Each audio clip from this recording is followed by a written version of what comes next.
Hello, we're playing Spyro the Dragon today. Welcome on in, my name is Ruby. Welcome to the Ruby's Retro Roulette series where I'm playing a game for each year that I've been alive for. So excited today to play Spyro. This game is so cute. I played a demo of it growing up that it came with the PS1 that we had. It wasn't mine, it was my brother's. But, you know, as the younger sibling, everything is just kind of yours by default, I guess. You just, you know, you get the scraps. Whenever he doesn't want to play it, you have it, you know? That's kind of how it was in this household. But I'm super excited to get into it. I have never played the full version before. I don't know how far we're going to get today. So I might... Oh, not the demo mode. I might only get as far as I've played in the demo, because I think the demo was the first world, but alas, let's get into it, y'all. So excited. I tested the game earlier for stream, so let's get right into it. Ooh. In the world of dragons. Okay, rolling. Oh, it's been peaceful here in the Five Worlds, or is it six? For a dragon's age. We now Spyro have just going after that 12,000 sheep. Treasure, or is it 14,000? What about this Ganasty Gnork character? Now I understand he's found a magic spell to turn gems into warriors for his cause. I'll take that question. Nasty Nork is a Oh, hello. vampire. He has been contained in a remote world and is no threat to the I feel like this game unlocked a lot of people's, like, furriness or scaliness. Oh shit. Oh no. Looks like I've got some things to do. Well, looks like we have some things to do. My friends just were turned into statues. The adventure begins. Oh my god. I still remember this from the demo. I'm pretty sure this was the area that I had access to in the demo. And it's giving me all the flashbacks. I'm so excited to explore. Okay, let me kind of acquaint myself with the controls. So we have the square button to do that. We can breathe fire, we can jump and glide. Oh. Oh. Oh yes. Oh yes. Look at that. Hello. Hi, Nestor. Thank you for releasing me, Spyro. Free 10 dragons in the artisan world. Then find the balloonist. He'll transport you to the next world. What about Nasty Nork? I'm going after him. I'm going after him. That's all I can tell you. Hey, we got 1 out of 10. The original version of this game would mock you if they detected you played a pirated version. That's funny. Oh, I can save? Oh, cute. She's giving me, like, bootleg Tinkerbell, but that's fine. That's okay. Can I turn the camera? Oh, that's how you do it. Oh my god. Oh, it's like inverted. Like if I do the right stick, not the right stick, the right thing, like the right trigger, it turns to the left. If I do the left one, it turns to the right. Oh, that's gonna be interesting.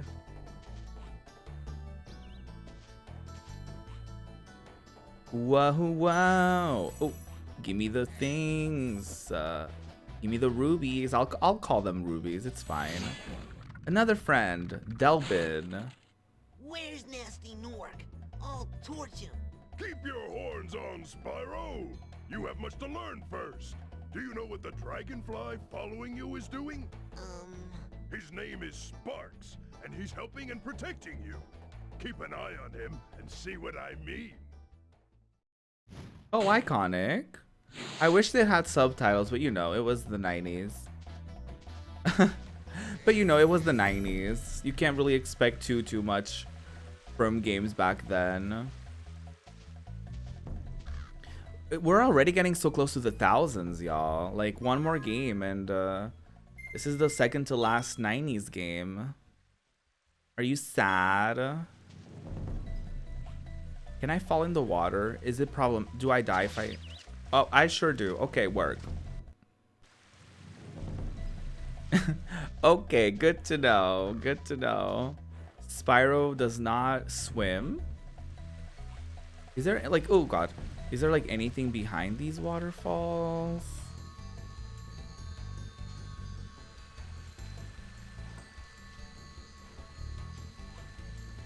Oh, no.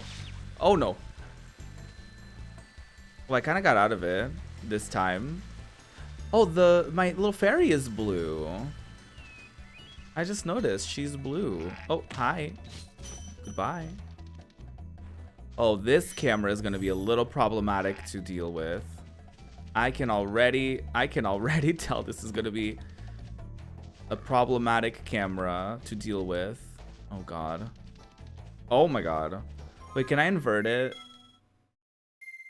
Oh, wait. Camera passive? Active. What does active mean? Well, I know what it means. Okay. Oh, does it automatically adjust? Oh, that's kind of hot. Well, that's kind of sexy and fun. Ooh. Hi. Oh, that's way better. Oh, my God. This is way better. I don't know why you would want the camera to be like you having to adjust it every 2 seconds. Oh God. Okay, she kind of snapped into place there.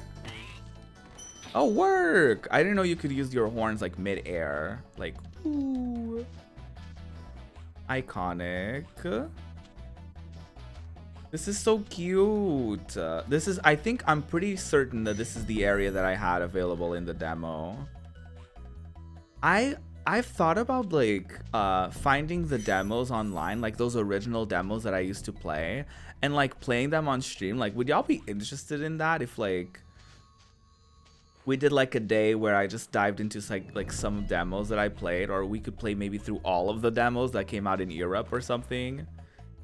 I thought about that before. I was like, oh, maybe that would be cute, but you know. She gets a lot of ideas, but doesn't always follow through, I guess. Bye, flop. Oh my God. Where's the other flop? Deleted flop. Oh my God. Oh, is this like a maze? Ooh. I thought that said the dark hole. Dark hollow. Is that like a new world? Or is that just like a different area? Who are you? Oh, was that a life? Oh, iconic. Ooh, sexy. Ooh, so sexy. Okay, I don't want to go there yet. I want to feel. I feel like I want to see what's out there here. Spin, hello.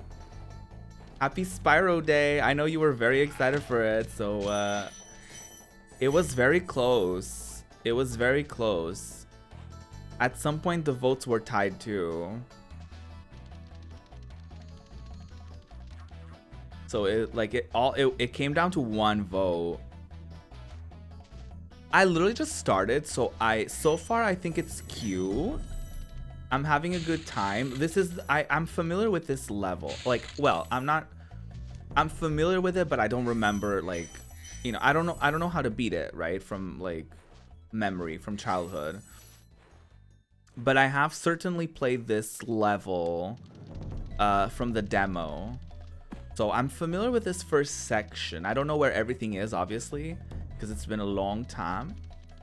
But I'm enjoying it. I found that the camera is a little problematic, but I found in the settings that you could have it so it automatically kind of adjusts. So that made things a little bit easier. Oh, work. There's another area here. There's like an active camera setting. So that was sexy and fun. But how are you doing? It's good to see you. Hello, Mario. Argus. Cool Flash, do that again. The artisan's boss is through a portal in the dragon mouth, but you are not yet ready, Spyro. First you must complete one of the other artisan lands. Oh, well. Okay. Whatever you say, girly. Whatever you say. You've just awoken. Iconic. Iconic. So I have to get other dragon statues in order to release this, I guess. Okay. Sounds good to me. Oh, the little sheepy. Oh, oh. What happens if I guess nothing really happens. Oh, what is this? The stone hill. Ooh. I guess I want to go to all of those. I guess I want to go to all of those little areas.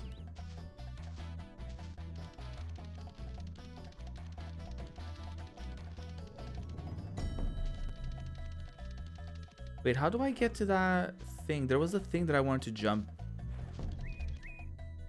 Oh, it's this thing.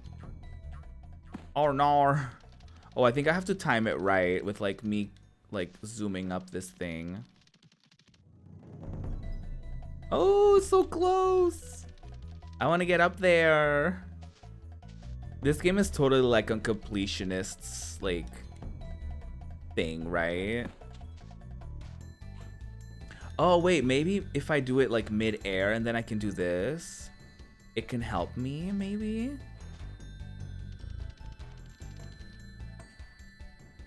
Ah, no. I really tried it.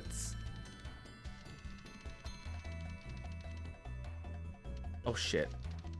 I didn't glide. Hold on. Oh. I don't know how I did that. I just jumped slightly higher than normal.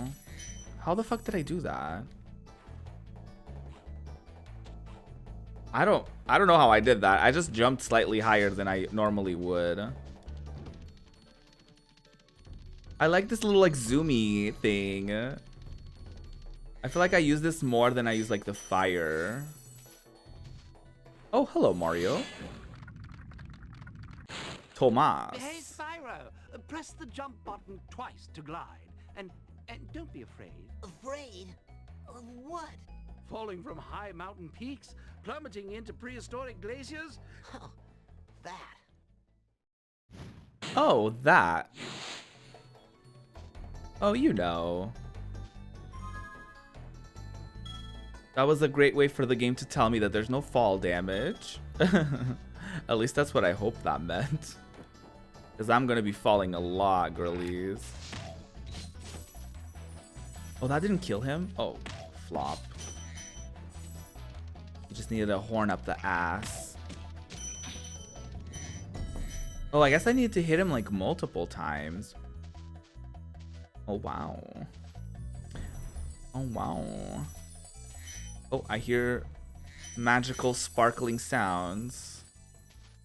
Oh, is this like another area? Oh, I think I can glide here, right? Oh, I remember this. Oh, I remember this. Ooh, the town square. What if I don't want to? Ooh, there's a thing here. Hello. Hello. Hi. Hello. Let me climb up the thing again. Oh, this is gonna be fun. I think this is gonna be another like chill, another chill stream situation, where we're just kind of like, we're just gonna be hovering around and like experiencing things. I definitely want to get the remastered, like the remake thingy that they did at some point. But I really wanted to experience like the crunchy graphics of the original. I definitely wanted that.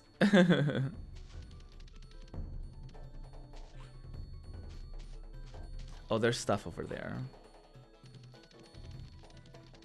Do these like little rubies spawn every once in a while, or is it like a collectible thing where I got all 100 though, like, suck my ass. I really did that. Let me save. These games were your childhood. Aw, these demos were my childhood. Am I supposed to, if I go into like those areas, is it like a new like world or a new level, or is it like part of this level? Like if I were to go in here, the town square, is it like the same level that I'm in? Or is that like another level?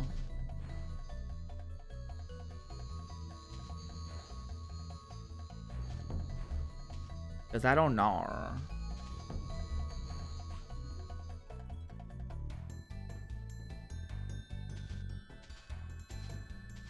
Oh, this is the home world, and those levels are those portals are the levels. Oh, interesting. Oh, that's neat. Is there a particular order that I should do them in, or not really?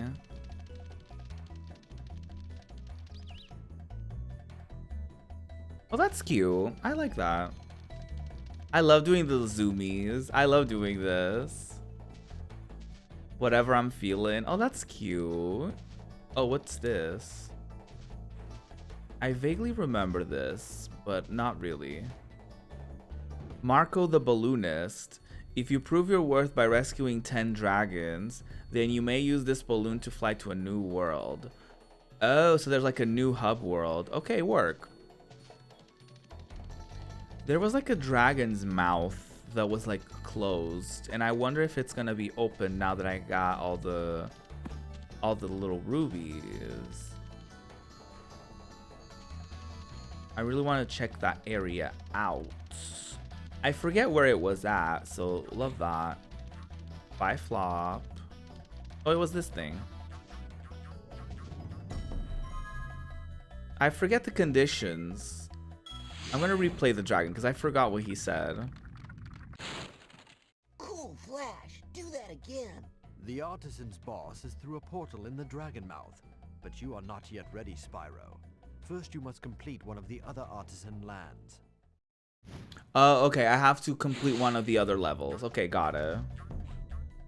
I thought he meant, like, I thought he says like something to do with a collectible or something. I'll do the stone hill. It's like right over here. It's the first thing that I see, so we'll just go with that. It was the first little portal that I found. Our first level, y'all. Ooh.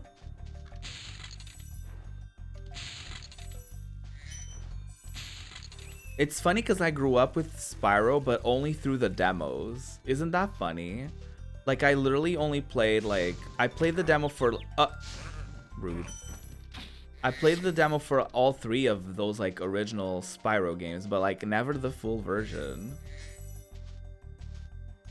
But I feel like I experienced some of these, like, oh, this is a well. Oh, well. Well. Hello, Mario. Gavin, hello. Hello, Gavin. Watch the dragonfly, Spyro. His color indicates his power. When he eats butterflies, he stays strong. Like me. Sure. Sure. Whatever you say. What is this? Oh, do I need some sort of, like, key? I wanted to save. Well, that's quite all right. Oh, you tried it, whore. That they really tried it. A little ram.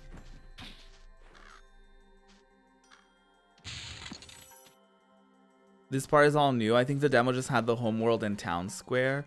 Oh, maybe. I do remember playing like a lot of it. So, but you could be completely right.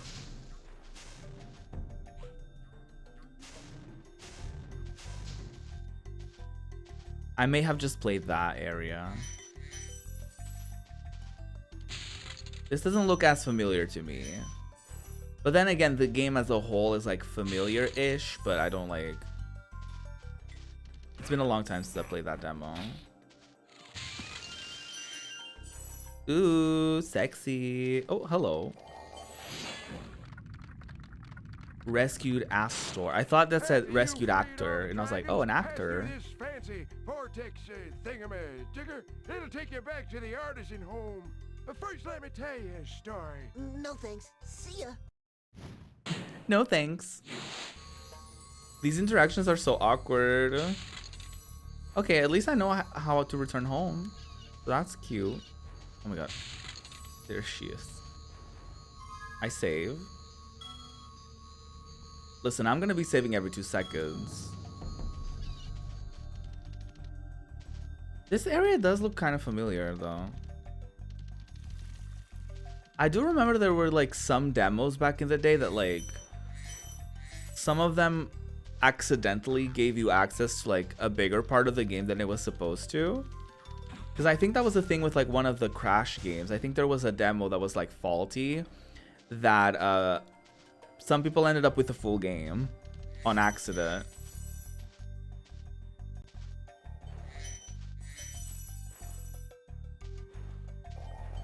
I don't know, Spin. I don't know for sure. I'm not going to say that you're a clown for that. And you shouldn't either.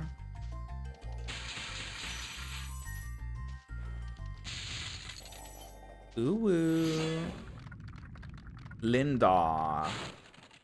When you free a dragon or step on one of their platforms, you're saving your progress. That could be useful if you run into trouble. Not that you ever run into trouble, Spyro. Right. Spyro would never run into trouble.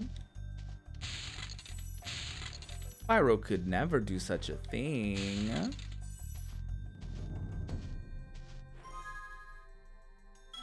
Ooh. Did they really need to give that fairy like huge fucking tits? Like it's wasn't this supposed to be a kid's game? I just realized like they gave her like huge fucking tits. And I was like, did she need that?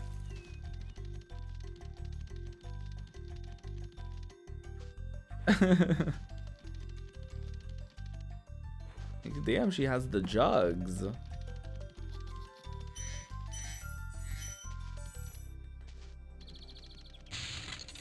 It is really satisfying to like get through like rows of like things, and like it's really satisfying to do this without like stopping and hitting a lot of stuff.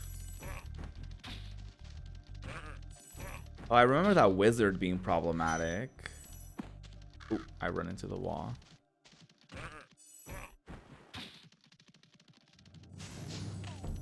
Goodbye, Flop. He was getting ready to swing. Not on my watch. Oh my god.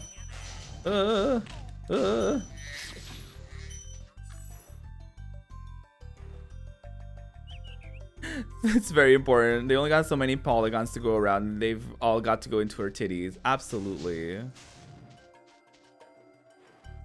They really did. Oh, let me get into this gig. Oh. Oh, hi. Oh, hi. Gildas. Hello, my friend. How about a hint on gliding? You bet. For the longest glide, press the X button at the top of a jump, and try pressing the triangle button to drop down in mid-flight. Oh, I didn't know that. You can just kind of like cancel the glide, I guess. That's cute.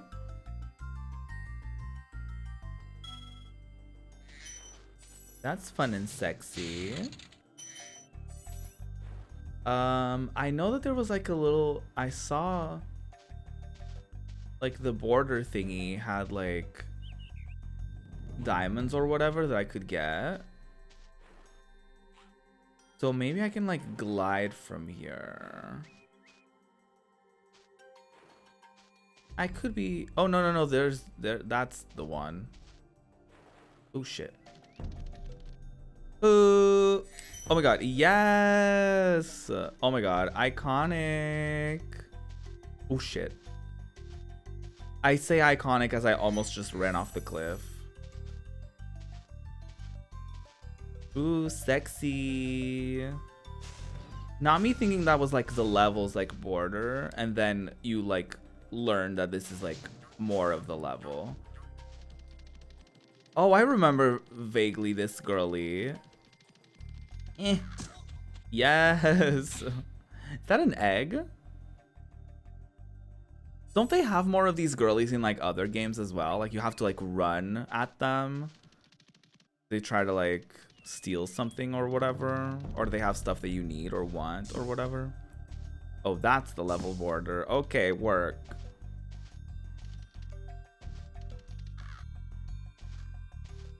Surely this couldn't have been an open world game. Did I already go all the way around? Oh, there's this thing here. Hello, Mario. The girlies are gonna be the bane of your existence. Yeah, I think I've experienced some of those in like in Spyro demos. I'm pretty sure I've experienced them, and they weren't always the best experiences for me. I mean, knowing me, I probably won't get all of them. Am I getting motion sick?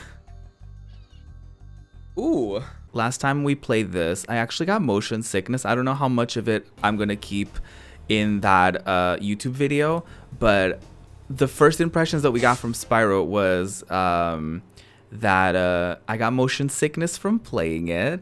I'm also trying a different overlay, so, you know, let me know if you like it.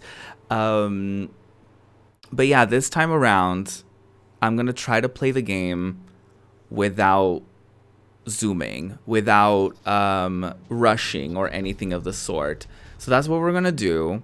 I'm gonna try to take it like slow and not do too many like drastic movements or anything that would be like too much. And we're just kind of chilling on this day. So we're doing a no zoomies run, like Spin said. We already did a little bit of exploring last time, but I'm not even gonna lie. I have like half of it is kind of like dazed out of my brain because like I was sick. Like I felt kind of sick until like I woke up the next day. Like until going to bed, I felt kind of like nauseous and not great. So that happened to me. So yeah, like I said, I'm gonna try to not go too fast or anything to see if that helps. I can't really remember what I was doing. Oh, I think I was trying to get in there, right?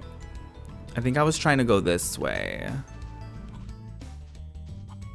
Yeah. I think I was doing some zoomies over here. Ooh, hello. I think I was doing some zoomies. At the first sign of like motion sickness, we're dipping out, girlies, because I will not be dealing with this. It kind of scares me a little bit to play it, I'm not even gonna lie, just because like I think it's something to do with the camera. I read that some people were struggling with it.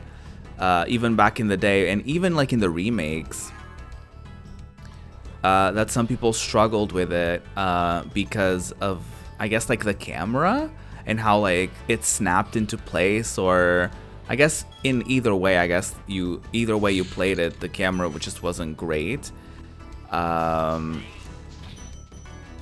So hopefully with doing as little zoomies as possible, I think I have to do zoomies here. Hold on.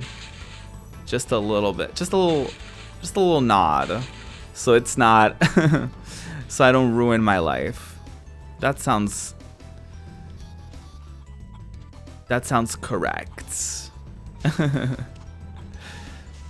Have y'all ever experienced like stuff like that where like you get motion sickness from a game?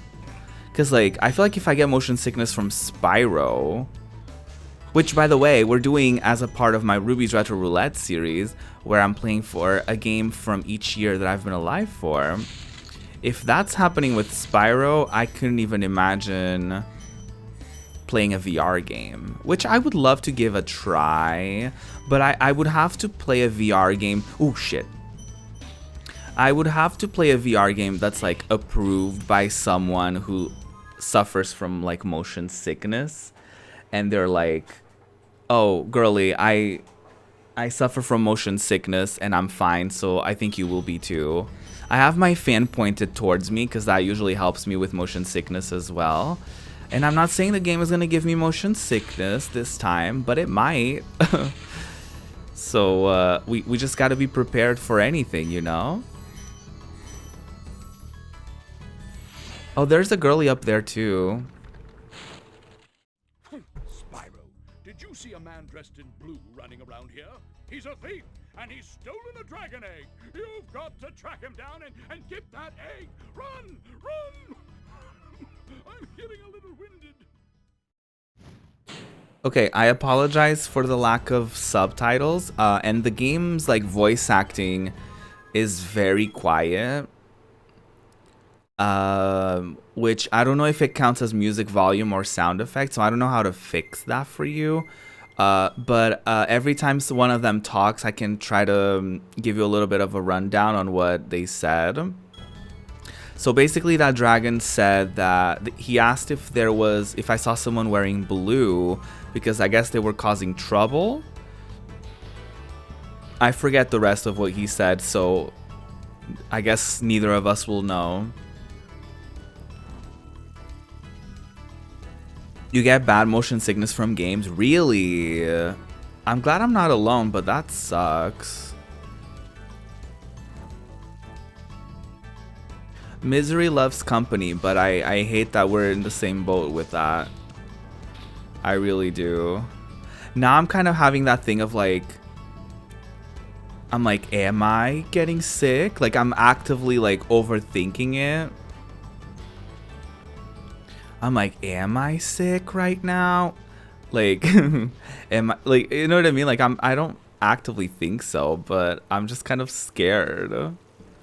I'm like hyper aware about it, you know what I mean? How the fuck do I get up there? Let me try not to swing my camera too much. He was telling me about the little guy in the blue outfit who steals dragon eggs. Got you. He found out back when Doom first came out. That sounds about right.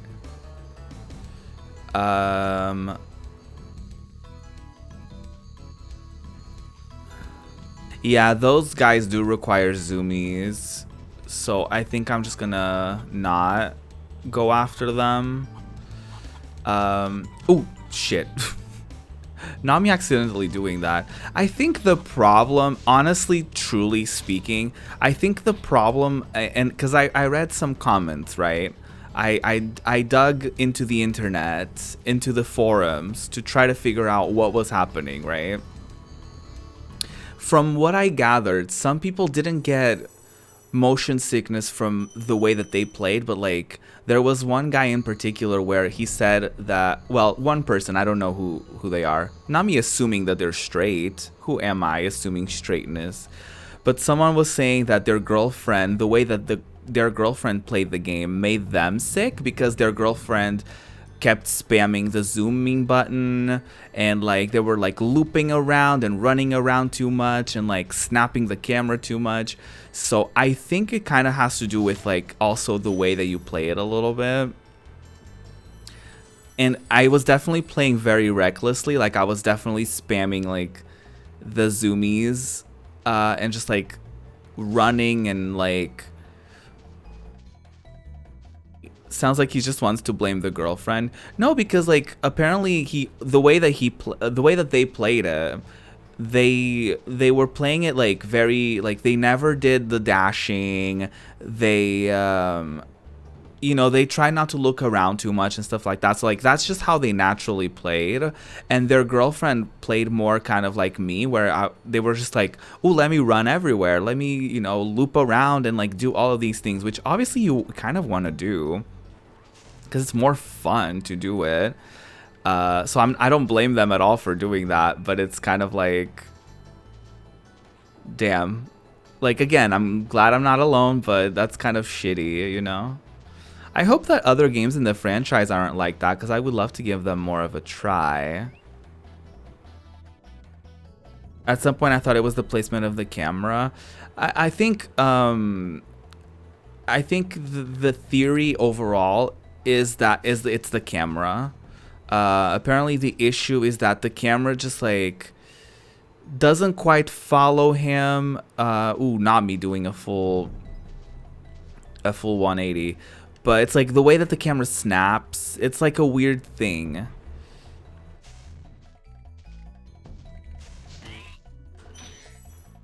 It's hard for me to explain because I'm not really sure how to explain, but like stuff like that when you're like you turn around and the camera just like does all of that isn't soups helpful.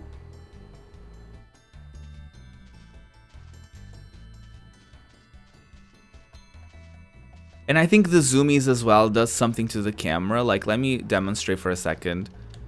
It's like it just kind of it does something to the camera. Apparently the remastered is even worse, or it's more popular. There's more issues with the remastered because they added blurring. What do you call that? Oh my god, what do you call that? Motion blur. That's the one. So apparently they added motion blur, which is not great if you suffer from motion sickness. Where did I just come from? Was it this? Oh god. Was it the Stonehill? I couldn't tell you what I'm doing for the life of me. I literally couldn't tell you where I've been, where I'm from, and where I'm going. Oh, work! It opened. So that's sexy.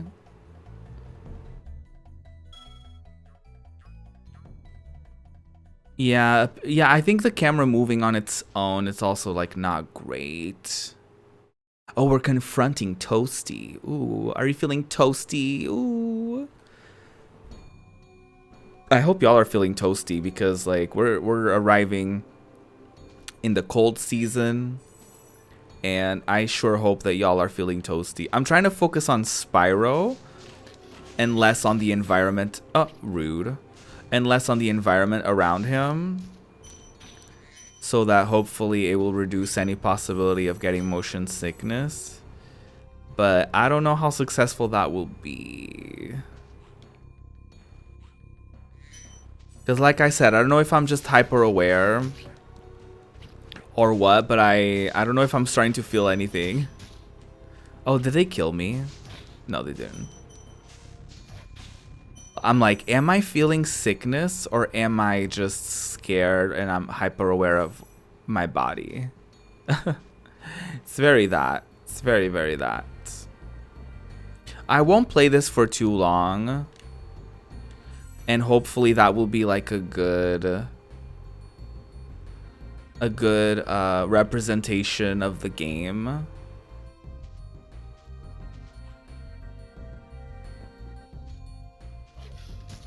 Oh, I did not mean to do that. Thankfully, I went in a straight line. That wasn't too bad because that wasn't a straight line. But I feel like had I like looped around or something, that would have been like worse. Stonehill and Town Square so far. Okay, work. I don't know if I'll remember that. So if I happen to like get into a gate, and please like remind me if I did it. I'll probably ask, like, did I do this already? Oh. Oh my god, they're so rude. Honestly, if I did the zoomies, it would be over for you, bitch. It would be over. I guess I don't have to wake them up. I'm actively going out of my way to burn those wolves. Like, I'm literally going out of my way to do that. It's so funny, I have no recollection of this at all. I feel like I only played that tiny little bit in the beginning when I grew up.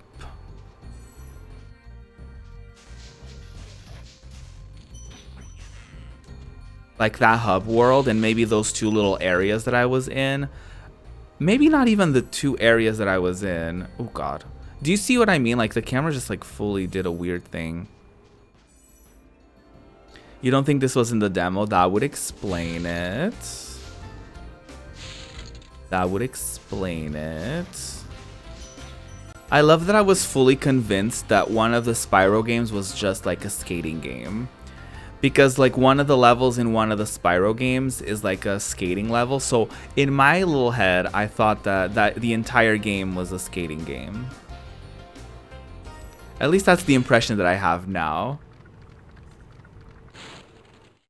Nasty Nork has put one of his most devious henchmen in charge of the artisan world. Bring him on. I think I smell a barbecue. Be careful, Spyro. This boss has many tricks up his sleeve. I don't know if I fully internalized anything that he said, but the only thing that I remember was that he said that this boss has a lot of tricks up their sleeve. So, and I apologize for the lack of subtitles. It's not my fault. This game came out in '98, so there are no subtitles to be spoken of. Oh, not me dying right over here. Is this the boss? Am I fighting a pumpkin person? Am I fighting Halloween? Am I fighting Halloween themselves? Oh, it's a sheep. It's a sheep wearing stilts. Honestly, kind of iconic. That's camp. It's drama. I think it's also kind of like the animation, like the way that the characters kind of move it's kind of like Fever Dreamish a little bit. I don't know. There was a show called was it Cat and Dog? No, there was like a really nasty, there was a show that Cow and Chicken. That show just made me sick. I don't know if it's I don't know if it's the way that they animated that show or whatever, but I remember like I always got sick when I watched that. It was so like, the show itself was kind of nasty, but I feel like there was something about like the animations of it that made me feel like even worse. Hi Andara, good to see you. You're not late at all. I haven't been live for like even an hour, so you're good. Even if I was live for longer, that's fine. Trying to give this girly a second chance. Try not to go too hard.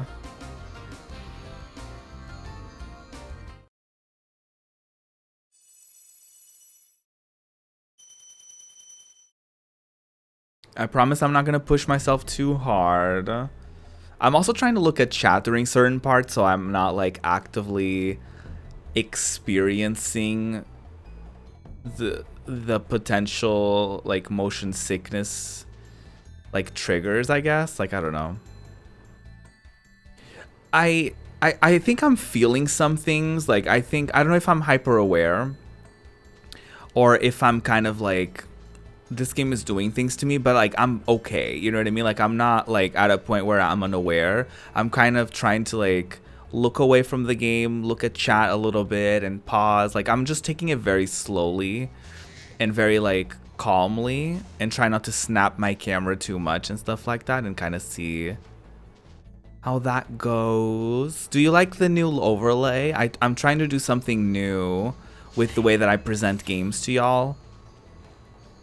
So I have this like little filter on OBS that lets me put like little borders on things. So I figured I would put a little border on it and just kind of like do something cute with it. Give it a little bit of a zhuzh. I don't think I'm gonna stream this game after today, because I don't think, like, I don't like being super like guarded about like the way that I'm playing the game, and like I don't like the hyper awareness of like how I'm feeling, or like, you know, like feeling like I have to be extremely careful to play it. So I probably won't like stream it again, but I definitely wanted to give it more of a second chance and a little bit more of a moment in order for me to get a more of an opinion on it. Unfortunately, spoiler alert, I don't think I'm gonna rate it very high because of the, you know, because of the motion sickness. But you said Stonehill and Town, so is this either? No, it's not. I think I've been this way, like not today necessarily, or like in this playthrough necessarily. But I think I've experienced this before. Because I do remember vaguely this.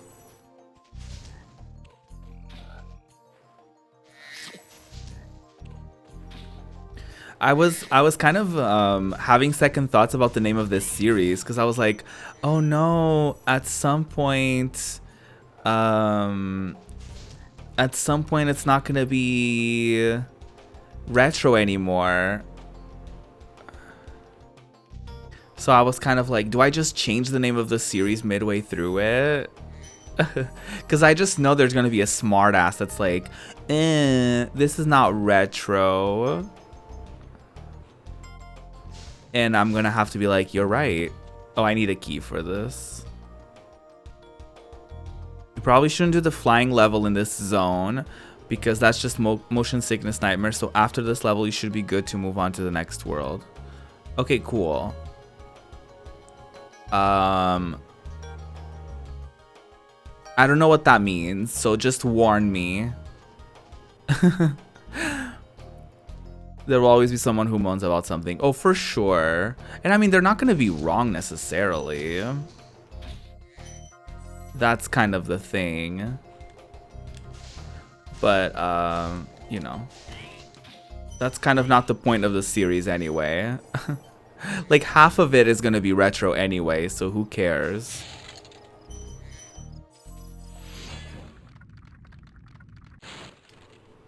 Oh, it's you. I wasn't sure if you'd escape those annoying little creatures. Of course, they wouldn't bother me, but here's a hint. Metal armor is fireproof, but a charge... Yeah, that's true. Yeah, for sure. You let me know. Thank you. I appreciate it. Is it like a portal like the others have been? I feel like this game is just like filled with mines of potential motion sickness. Like even sometimes like I'm trying to be super aware of what I'm doing. And even then, like sometimes the camera just does stuff and I'm like, well, thanks for that.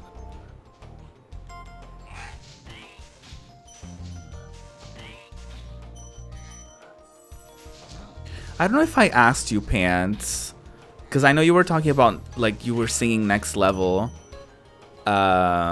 before. Do you like Savage from Espa? Just a very random question that's in no way related to this playthrough, but I just had to ask. Because right before this, I did a Next Level reference. Small Z, thank you so much for the resub. I appreciate it. Oh, my alerts are not adapted to this overlay.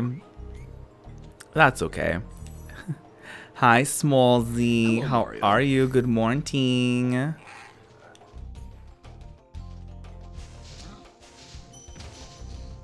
You're not used to seeing me in the morning, are you? How the tables have turned. Have you gotten sick on planes? Yes. Boats, I'm not sure. Like, I don't remember. I've only done a boat trip once, so I can't remember. But I definitely get motion sickness on planes and buses. Like, literally, like, on a car, on a bus, like, yeah. Well, when my dad drives, to be honest. Because my dad does a lot of, like, jerky moves, I guess. Like, not as in, like, he's a jerk. Only sometimes, but... without wanting to get into family stuff on stream. But, you know what I mean? Like, I don't know how to explain it. He's like not the smoothest handling the brakes and stuff like that. So I do get very motion sick when he drives me somewhere. Very unusual seeing you at this hour, but it's great. Yeah, you just got into work, so you're excited to hang out. Yeah, I just had dinner with my parents, and I kind of thought about it. I was like, I never really do anything after dinner. Like, sometimes we do like a Discord hangout, and I felt like, I was like, you know what? Like, what if I just like hop right in? Like, what if I just like hopped right in and did a bit of streaming? And if I get motion sickness, I'll just sleep it off in a few hours.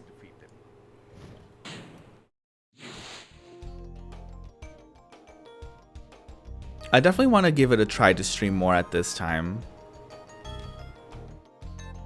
Not that I don't know if I'm ready to necessarily, you know, not do like afternoon streams for myself, but like, why not also, you know? We'll see.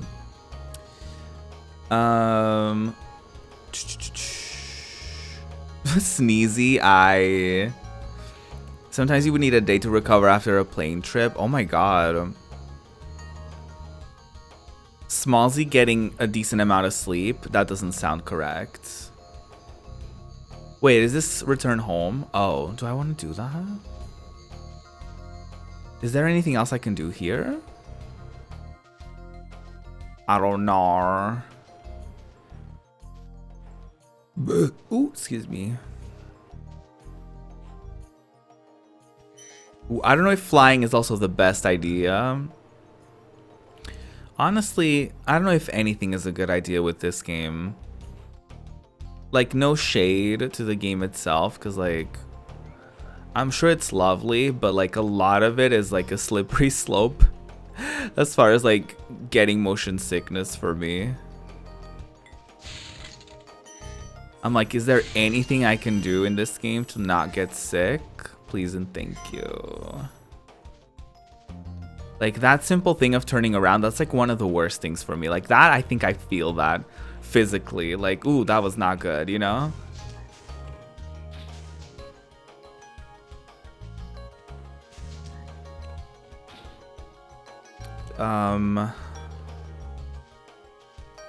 Yeah. I don't know if I wanted to say something else.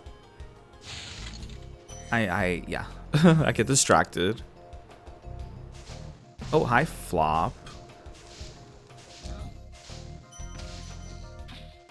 Oh my god, I have to hit it in the back. Ooh, hit it in the back.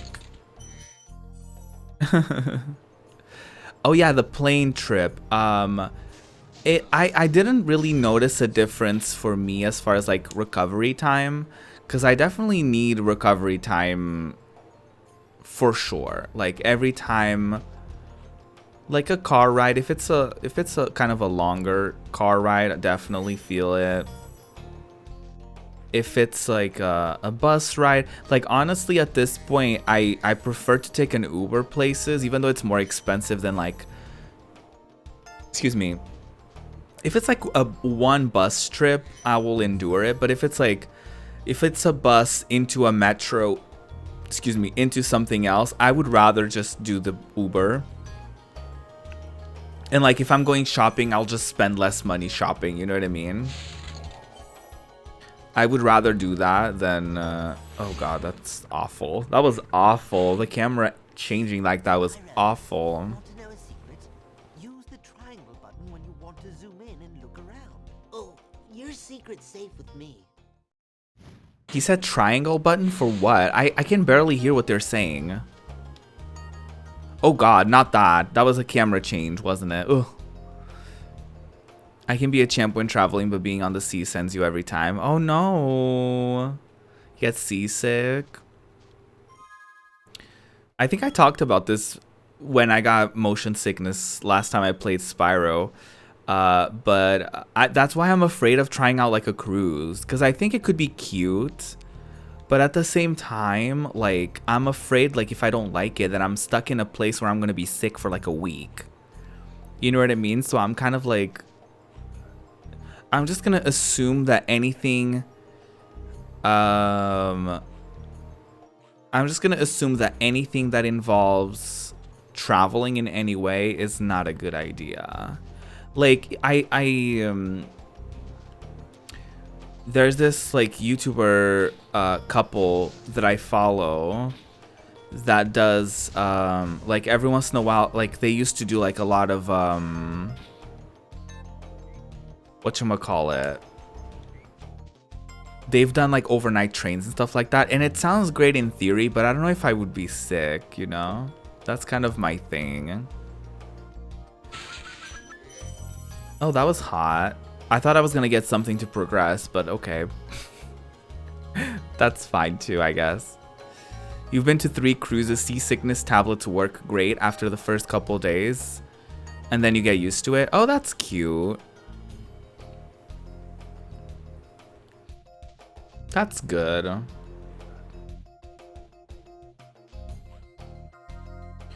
I've always found that like traveling like tablets like that never really worked for me. Like I always took them before leaving, like for like school trips and stuff like that, and it never worked. Like when I was younger, I mean, I guess to be fair, that those were probably like not strong at all because I was a child. So it would probably, you know what I mean? Like medication for children is not strong at all because, you know, children are extremely sensitive. So I would probably have to like go to my doctor and be like, listen, ma'am, I get extremely sick when I travel. I need you to give me the Big Mama medication. The big boom boom medication.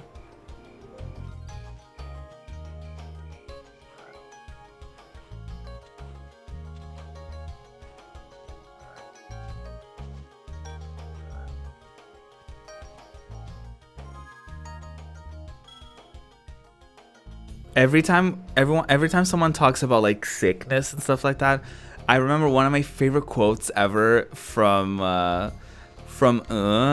is Trixie and Katya did an episode on getting sick, and like I don't know why I find it so funny, but I just found it so funny. Like sometimes I go back just for that clip specifically, and it just pans to Katya and she's like, I don't get sick, I stay sick.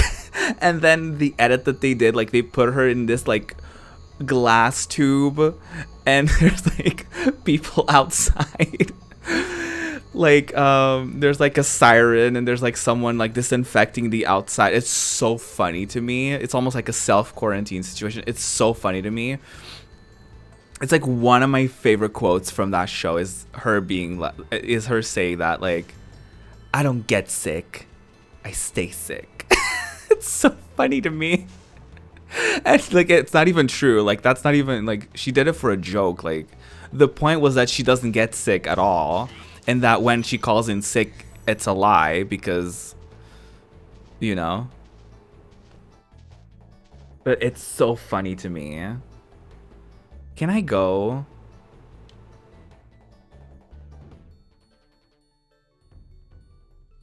Let's go. I want to travel. Let's travel. I want to travel. I want to travel to World 2. I did it, y'all. We reached World 2. Now this I have no experience with at all. Oh, Titan. Look how our treasure has been turned against us and stolen. Recover our treasure, Spyro. Collect treasure. Got it. Okay, cool. Treasure was stolen. We need to collect treasure. Cool. Love that. Go me, right? Look at me go.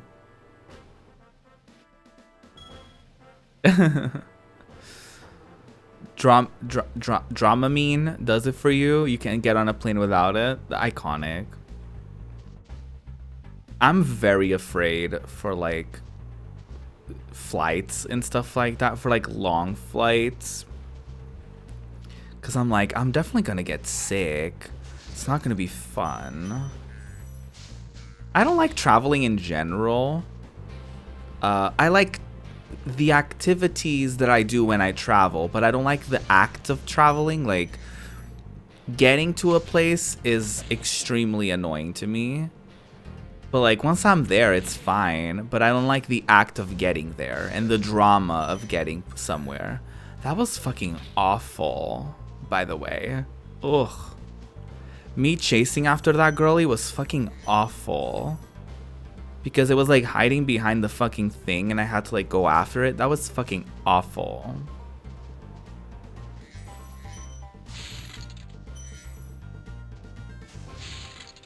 Ooh, Dry Canyon. Hot. Oh, and speaking of traveling, so I currently have a little bit of a conundrum. It's not much of a conundrum. Okay, I'll explain.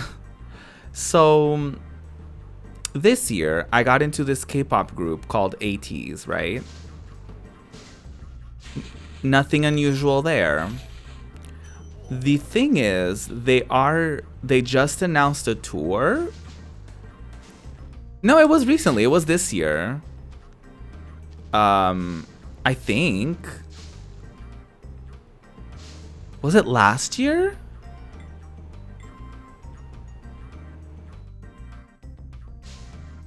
When was Kingdom? Did we watch Kingdom as it was happening? Wait. Yeah. Yeah, it was this year, right? I think so.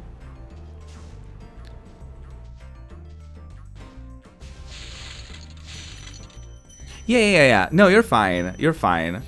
So I got into them this year, and they just announced a tour, and they're going to Europe. And I am in Europe. So, but here's the thing. Besides popular belief, Europe is not doing well with COVID right now. The tour isn't until March, I think, of next year. But I don't know if I'm confident that everyone will get their shit together in like 3 months. Essentially. I know it's in 4 months technically, but I'm also not sure if it's March, so suck my ass. I'll say 3 months. Cause like over here in Portugal, apparently we're getting like yesterday we got like 1,000, like over 1,000 or something cases. And we've been kind of in the hundreds.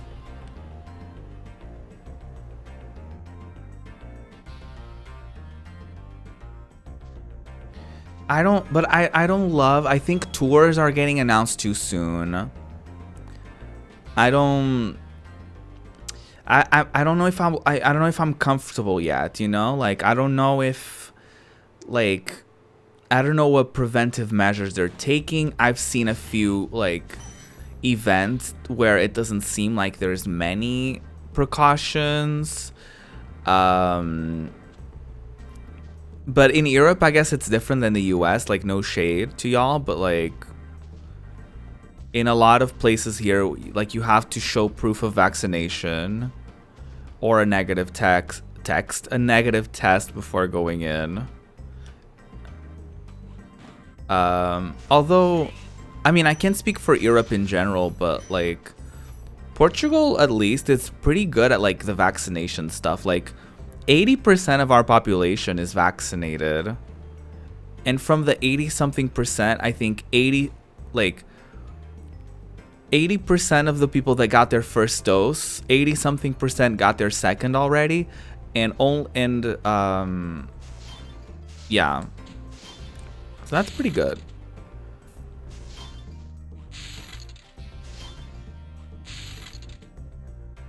I guess people do have like fake vaccination stuff, don't they?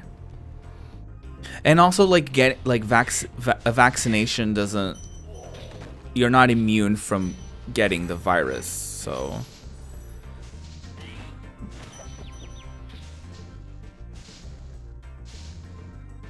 That's kind of the thing. It's like if they say like you have to show that you're vaccinated, or a negative test, then it's like the person who's vaccinated could be positive. You know what I mean? And then the person who was negative will probably get it because of the person who who had the vaccine. You know, I know that there's a smaller chance, but I think so too, Pants. A lot of people are announcing tours all of a sudden.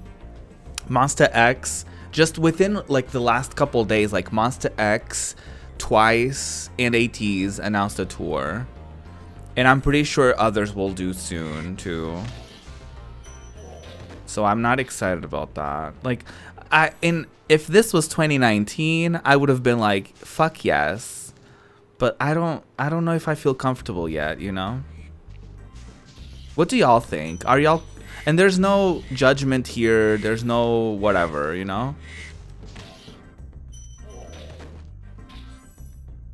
I'm just curious, because everyone has different levels of comfortability with, you know, COVID and like all these things. So I'm just curious, like, how everyone is feeling about traveling, about all that stuff. Because for me, I don't know. Like, I think I'm willing to travel, like, domestically, like within Portugal. I think I'm kind of in a mindset where I would like to like go to places in Europe where I haven't in Portugal, excuse me, where I haven't been before. But like, I don't know if I'm like ready to like travel like that, especially like for a concert. You have to plan so far in advance that it scares me that like, what if I have all of that ready and then like you get there and it's like there's a lockdown all of a sudden, because like you don't keep track of like everything. Like, maybe of course you should, like when you're traveling, like you don't necessarily keep track of it, but like what if like all of a sudden they're like, oh, if you come here then you have to like quarantine for 2 weeks, and it's like, well, fuck, I can't do that. And so it's like, do I just sell my ticket? Like, I just there's so many things that could go wrong that I'm not like particularly excited for. Ooh, okay, let's not do that.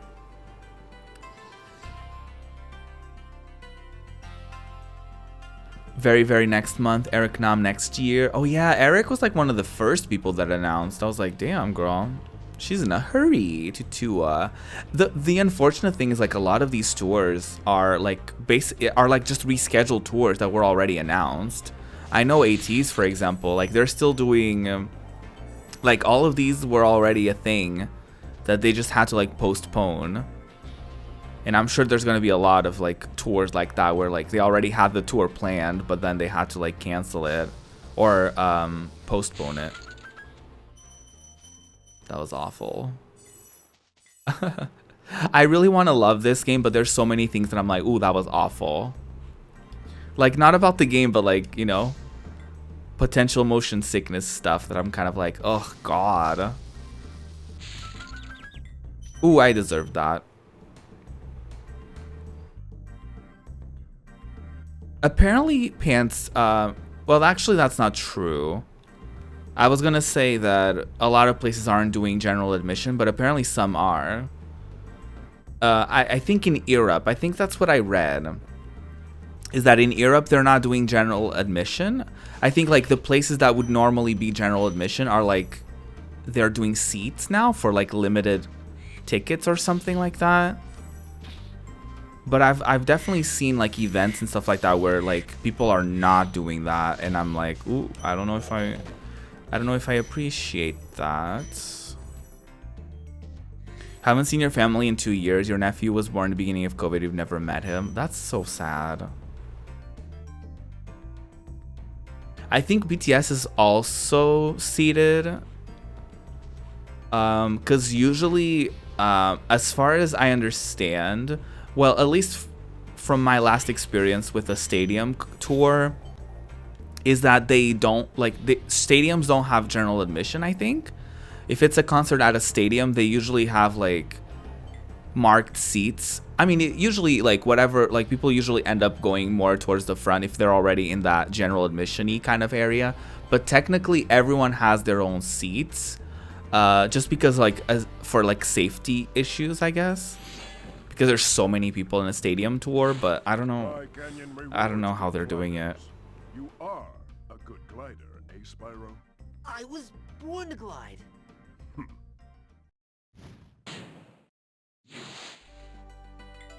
Some are doing floor general admission. Ooh.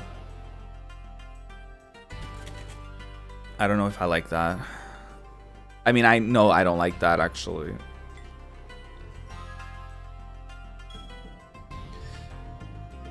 Yeah, seating should be fine, I think. But then again, who knows, right? Eric and Very Very are both general admission. Yeah. I mean, especially because with some of them, like, the venues aren't that big anyway. So it's like, how are they gonna go about it? I agree with you for sure. I think it's too soon for concerts. Like, also it's like, what's wrong with virtual concerts? Like, you know what I mean? Like, I know that for virtual concerts, there's definitely people that are not going to attend because they're just going to watch it later or whatever. But, like, I would hate for virtual concerts to not be a thing anymore. Like, even in a world where somehow the pandemic is over, which obviously it's far from it right now, but I'm saying, like, in a distant future where the pandemic is over, I don't want virtual concerts to die because I think they're so accessible. Like, there's people who can't go to concert venues because concert venues are not a thing for people with certain, like, disabilities or accessibility needs, you know? So you're kind of like, oh, let's go back to normal. It's like, that's pretty ableist, actually. I was gonna say kind of, but it's pretty ableist to say, like, going back to normal, because it's like, you know, like, you had to, when, I guess what I'm trying to say is, like, when able-bodied people are, like, have to make, like, when able-bodied people adapt to things, then it's fine, right? But when you have to have those, like, changes and you have to adapt and you have to give people that need, you know, there's a word that I'm missing here, so forgive me. Accommodate. When you have to accommodate for people that need the accommodations, then suddenly it's, like, too much. But if everyone needs them, then I guess we can do it for everyone. You know what I mean? Like, it fucking sucks. And then, like, they do that, but, like, already in a rush to, like, go back to normal, and it's like, well, you could just keep that as well. Like, it seems pretty silly to me. Like, I don't know how realistic it is to expect, like, a lot of concerts to have a live stream to it, but, like, why wouldn't you want to, like, sell tickets for people to be there physically and then sell virtual tickets for people who can't, like, who either couldn't afford to go, or, you know what I mean, or just couldn't go for whatever reason, and they could still enjoy the show and they get extra money. Like, I don't know why they wouldn't want to do that. Yeah, I think BTS is doing that. I think I don't know if they're doing all the shows, but I think one of them at least. That's the thing, though. They've always done a live stream show. What they used to do is, like, they used to have, they used to do one show for, like, the DVD in Seoul, but then they started doing other shows in other locations for the DVDs. And then they had, like, a final show that was, like, a special show that was also, like, live streamed. And it was, like, in Seoul, but it was, like, also live streamed, but it wasn't, like, a regular like, concert date. They added, like, extra songs and stuff like that. So they've done that for, like, I think most of their tours, they did that. They did that for Wings. They did that for, yeah, I think it was Wings, Love Yourself and Speak Yourself. They did that. where even in the middle of the tour, they had one of the shows was live streamed as well. People had to pay for them, but still, you know, they did the Wembley show. I think one of those was live streamed. I didn't get it because I was gonna go, like, my concert date was like a couple days after, so I was like, I'm not gonna watch the show before I go to the show. Like, my clown ass already knew some things. Like, I tried not to watch too many like spoilers, but there were certain things that popped up in my timeline. I was like, ooh, what is this? So unfortunately, I didn't go fully like spoiler free to the concert. But I don't know why more people don't do that. You've known? Give us the full 2-hour Fortnite concert. I'll be buying. Please. Oh my god. It would be... I feel like... I don't know why a K-pop act hasn't done that. Because I feel like with the visuals that K-pop has, I feel like it would tie so well with like Fortnite.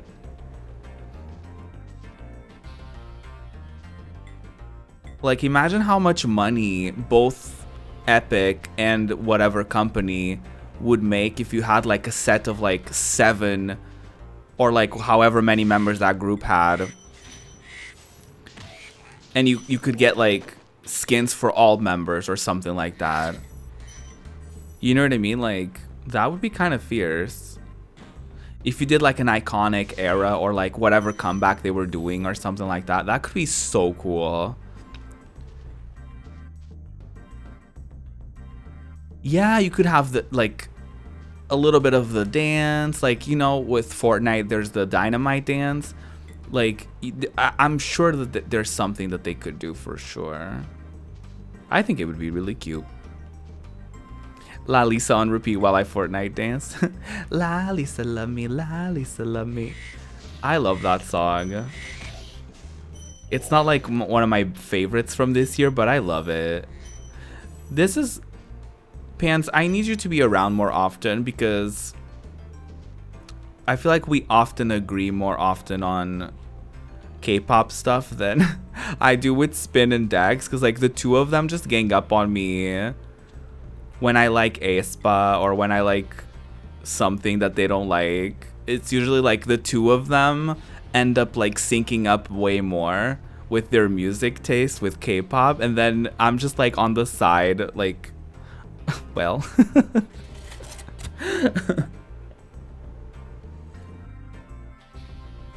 It's the call out. Because sometimes I feel like, am I in the wrong for once? Is this what it's like to be wrong? We do disagree on imitation. You know what it is though? I think I just have a crush on the actor for imitation, that I kind of like, whenever he does something, I'm like, I feel like when I'm saying that's kind of hot or something, I'm not necessarily referring to the character, I'm kind of referring to the guy.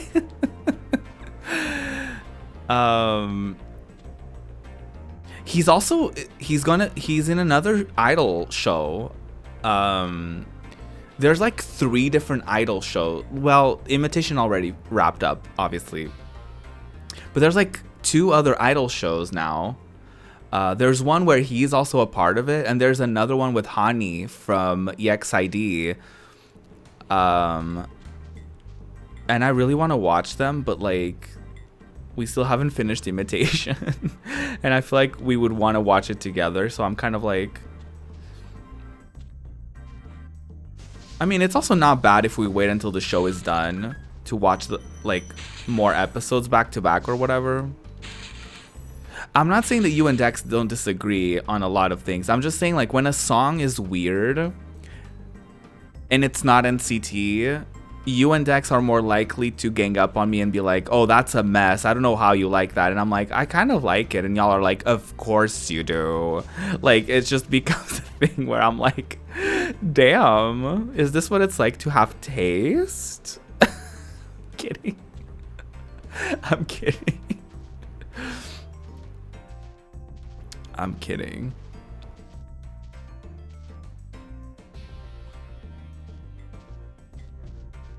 You have no clue about K-pop. There's nothing to be ashamed about. I'm sure you like other music and other artists that literally like we either haven't heard of or we don't like or whatever, and it's like that's totally fine. Yeah, that's why I said if a song is weird and it's not NCT, Spin will hate it. Everyone hates Sticker, I feel like for no reason. Actually, that's not true. I watched there's this channel on YouTube they do reaction. I feel like it's one of the most honest reactions that you can watch, because it's like a lot of them are not like social media people, and it's like whatchamacallit, it's is it like classic musicians or whatever the hell, it's like something like that, where it's like jazz musicians and classic musicians react to like K-pop, because like the owner of the channel, she's like a K-pop stan, and she always tells them like you don't have to sugarcoat it, like if you don't like it, you don't like it, but she wants them to explain why they don't like something, and they usually have a justification that makes sense with like music theory and stuff like that. And like a lot of their theories, it's like they were very like 50-50 on it. Some of them were like, mama, they weren't like, mama, this is garbage, but I'm gonna say it for the sake of, you know, exaggeration. And some of them were like, wow, I love this. And some of them had the theory that like the song is weird on purpose, and the phenomenon behind it is like, because the song is intentionally like off and intentionally weird, it makes it so that some people will listen to it and be like, oh, I hate this, and never listen to it again. But other people will listen to it and be like intrigued and be like, that was so weird. And then kind of like, I want to listen to it again. Like, you know what I mean? Like that kind of vibe where it's like, for some people it will resonate as like, this is kind of weird, but I kind of like it. Some people are going to be like, this is kind of weird, I don't know about this. But then they'll like, if they go back to it, the weirdness, they get used to it, so it's not weird anymore, and then they just enjoy the song for what it is.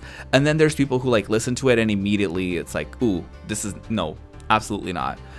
And the thing is like the way the song is designed. Like the way that the song is designed is like, it is off-putting, it is weird, it does have like choices that don't make sense, you know, within music theory, choices that are kind of off. Like the flute thing is like technically like off, like it's like they were trying to like see if it was tuned, and it's not tuned at all. Like that sample that they used for Sticker, like that flute is not tuned at all. So that's why it's like, for some people it's like, mama, this is garbage, and other people are like, I don't know, it's kind of weird, but I like it, you know?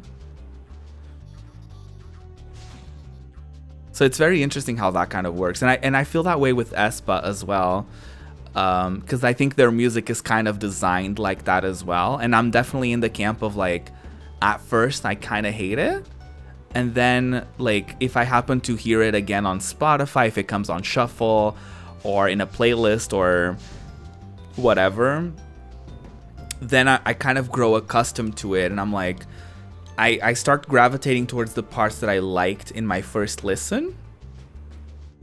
Because if there's no part in my first listen that I like at all, then it's a no-go. But usually there's something, either the vocals, either like a particular part of the song that I usually gravitate towards.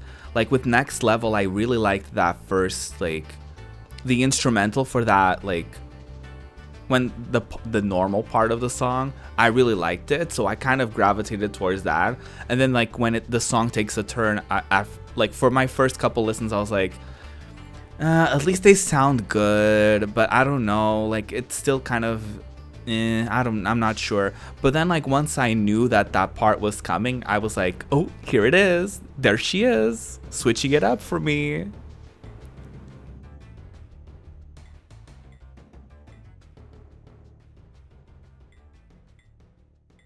Your Taeyong listening to Sticker, he was hooked in 2 seconds. Yeah, people were saying that like there were members who looked like they like visibly didn't like the song or whatever. But that's kind of like, at the same time, that's kind of some people were saying in that like YouTube channel that they can kind of see that as like the future for pop music, where it's like people are probably gonna start making songs that are like weird for the sake of like, I mean, whether you loved it or hated it, at least you're gonna have a big impression on it. You know what I mean? Like at least the song is gonna leave a big impression on you, and I guess people would rather that than like a fine song or a mild song or a song that would be like expected, you know? And they were kind of talking about how like Lemonade from NCT, they were like, if they went with that one, it would have been like the expected NCT comeback. And so for this one, they get to make kind of a statement. And I was like, yeah, you know? And whether you love it or hate it, you listen to it and the song made a big impression on you, you know? So, you know, I find that kind of stuff very interesting. I do love like a weird sample in a song. I do. Like if a song sounds like kind of weird, it's like a weird sample, there's something about it that's kind of like quirky or like fun or whatever, then like it kind of makes me like it a bit more. What I don't appreciate is when people tell me that I'm just listening to something to be spiteful.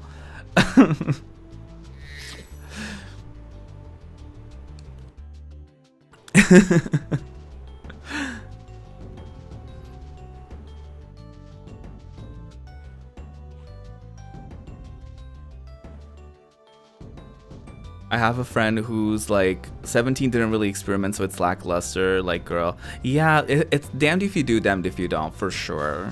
Yeah, I totally see that.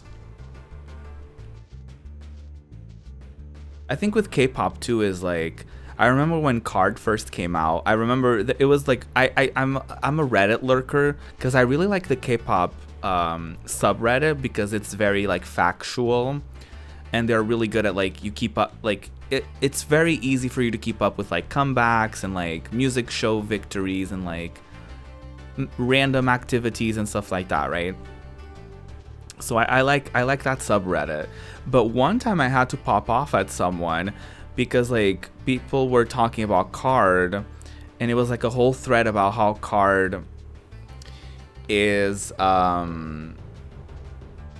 they were like, at this point, I don't, like, Card had maybe like 2 to 3 comebacks or something. Probably, no, I think it was literally their first comeback.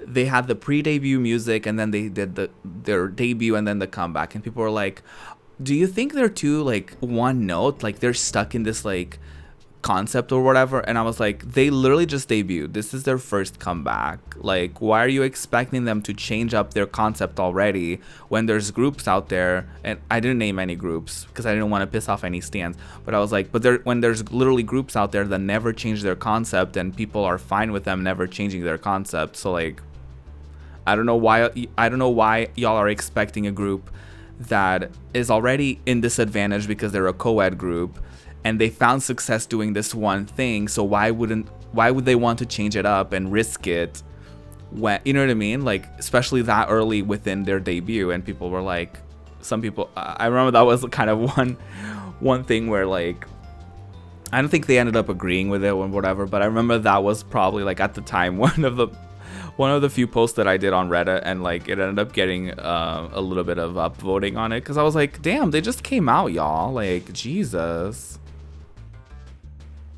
And they were like, yeah, but they already had pre-debut music and whatever. And I was like, that doesn't matter. Like, that doesn't count. And also, if they keep the same concept, like, who cares? Like, you don't have to listen to it. But don't say it's like wrong for them to do it just because like maybe you want to see them change it up. And like, lo and behold, like they ended up changing it up. So it's like, just give them some time to develop. Have you considered, though, it's easy to rile you up and we're gay and we love to cause drama? I mean, I have been told before that because it's kind of easy to rile me up, that people like to do that. But it doesn't always seem like it's just for the drama. And also, when I do the drama, y'all are always taking it seriously. And y'all always think that I'm being aggressive or that I'm being like controversial, and I'm like, I'm literally joking, y'all. Like it's not, I'm literally joking. I don't mean what I'm saying. I'm joking. But then when it's y'all are always joking, and it's about the drama. Interesting how that works. No, I think it's probably partially that, but I think it's also partially because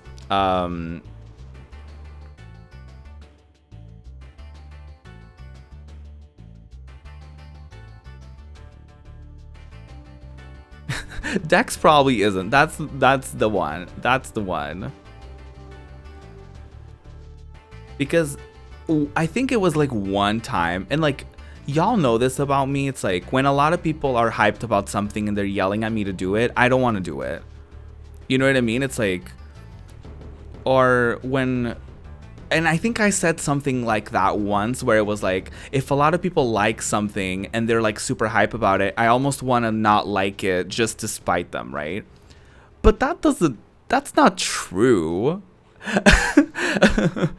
And I think sometimes, and I think like Dex took that literally, and Dex always assumes that like when I like something that he doesn't like, it's because I want to spite him, and I'm like, no, girly, it's like I just happen to like it.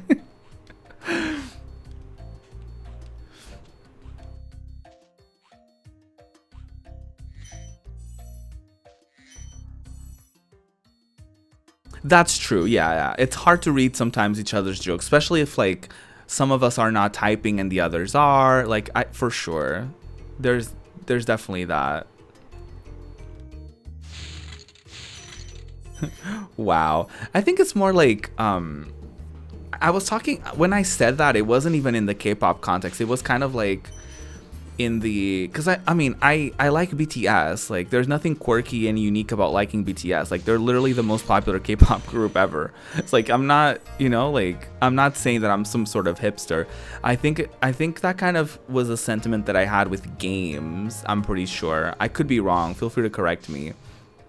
When like there's some games and game series that have like annoying fans and it makes you want to like not play it. You know what I mean? Like it makes me not even want to like interact, and you know what I mean? The funny thing is like in our friend group, it is kind of quirky to like BTS because it feels like they're when I feel like when I say something about BTS, it's like, oh, of course, or whatever, and I'm like, damn. Remind me to react like that when you talk about your groups that I've never heard of. That was mean. It's also mean to be like, ugh, at someone else's faves. Just saying. You know what I love doing though? I love provoking. I do like to provoke.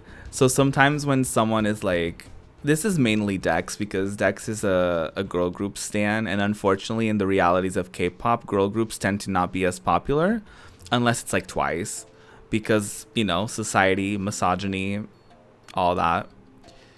And so sometimes like Dex will say something and I'm like, have they thought about not being a flop? Like I just love like provoking.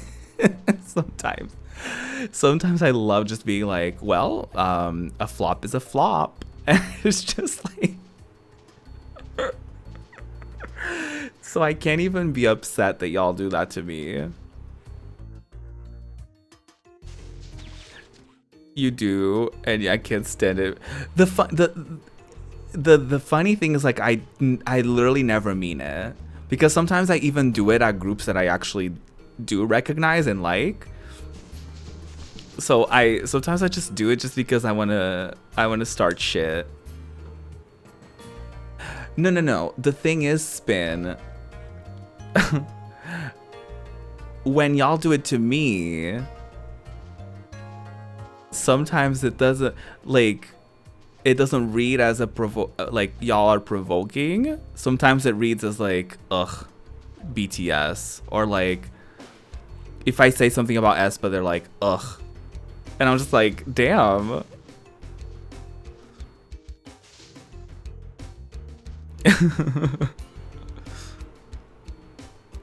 No, that's not true. I never do that. I've never done that. I've never done that.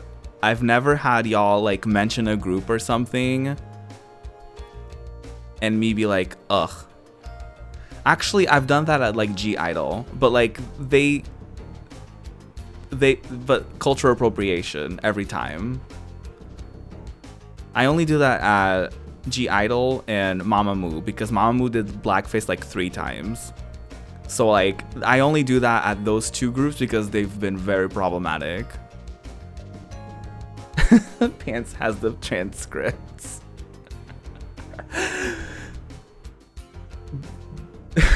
I love that we're just fighting again about K-pop. Fly. Ugh, K-pop. Well,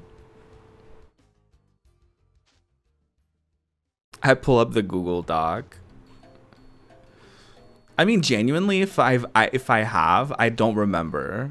And I'm not even saying that as like a way to try to avoid responsibility, because like that's like one of my biggest pet peeves when people do that about like something that I like. So I try really hard to not, like, I just don't have that instinct to do that to other people, because I know like I don't like it when people do that to me. So I usually don't do that. I don't know. Maybe I have. You can literally never say you've never done something because how would you know? That's one of the things that like I'm pretty certain that I haven't. Like I may like as a joke call like someone a flop or something, but like I'm pretty confident that I don't do stuff like that, because when y'all do it, it's like I don't like it when y'all do it. Or when other people do it, not necessarily y'all. You think you're joking, but we don't take it as a joke. But like I've never done that, like of like actively being like or acting disgusted at like a group or at like something that y'all showed me. Like even as a joke, I don't remember doing that. Like I've done the thing of like, oh, a flop or whatever, but like I usually do a like an emote, or I usually say just kidding afterwards. Like I try to be very clear that I'm joking about stuff like that. Like about other things, like I'm sure that I've like poked around and stuff like that, but like never when you're like showing me a song and I'm like, ew, not that, or whatever.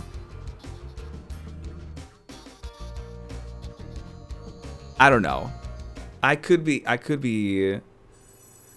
I do say flop a lot, but Can I have some coke, please? Not as a reaction to like when y'all are excited about something or whatever.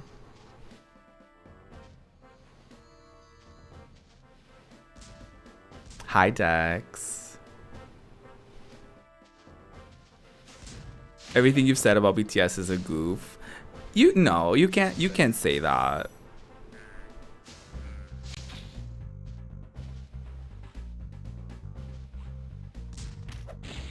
Because like maybe you meant some things and maybe others were a joke, but like that's fine.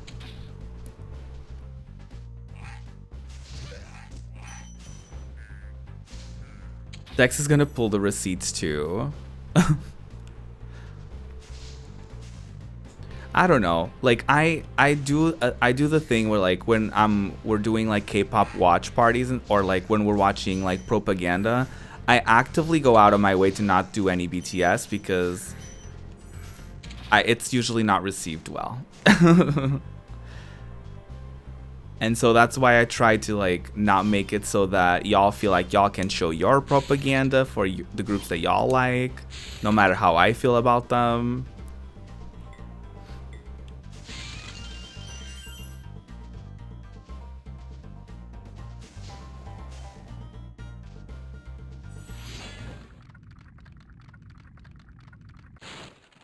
Hi, Spyro. Sparks the Dragonfly has been doing. You actively don't talk about Stray Kids as much or suggest them. No, but I like when you do. Because I don't follow a lot of like Stan accounts for Stray Kids. So like you're my source for a lot of stuff. Like I actually really like it when like you come into the movie nights and stuff like that. And I'm like, not me. I'm sorry if I ever came across like that, because like I genuinely like Stray Kids, I genuinely like, I don't stan them, like I don't, you know what I mean, like I don't I love that you say that as if you don't send me Stray Kids TikToks on a daily basis and I always react with variations of iconic. You fucking flop. You're like, wow, now I have evidence that you like it when I show propaganda for Stray Kids. And I'm like, yeah, literally every day you have receipts of me responding with, I love that. Or with a key smash or something.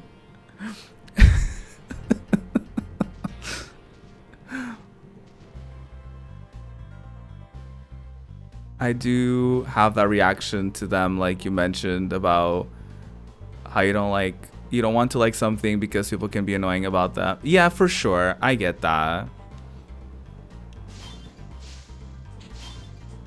I love that we're having like a group therapy for our friend group. I got Lino's bubble. What is that? That was the most boomer thing I've ever said, and I'm not even a boomer. I was such a boomer. I sound like a boomer.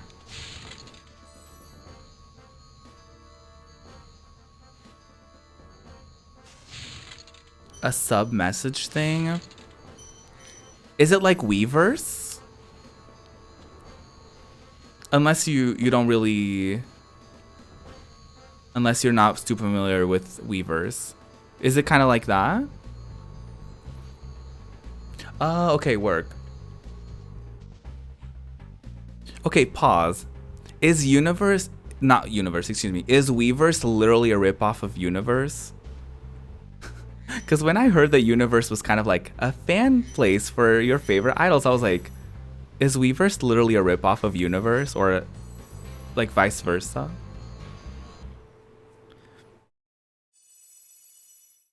I don't love Weverse. Oh, Universe is newer. I know that like ATs have a lot of like exclusive content on Universe, and I hate it because Universe doesn't have like a browser version, I think. So like I don't want to watch like you know what I mean? Like I don't want to watch like a reality show or like a variety show on like a fucking phone. BTS used to have a lot of content on VLive. And I remember I had to watch, like, I purchased it for myself.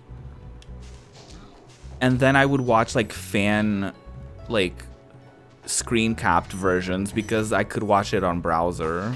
And I didn't watch it on my phone. It's like, I fucking paid for it and I'm watching the flop quality one because I prefer to watch it on a bigger screen. But thankfully, VLive changed that. Universe has more going on than Weverse. Fly. For a second, I thought Dex was typing that. Wow. I'm just kidding. A friend keeps sending you Hongjun content. Yes. Is it paid? Or is it just like, is it free but you have to use Universe kind of thing? Because they're always like doing like skits and stuff over there, and I'm like, I don't want to get Universe because like it's It's on the phone. You come in with your screenshot folder. Okay, let's address everything. I'm just kidding.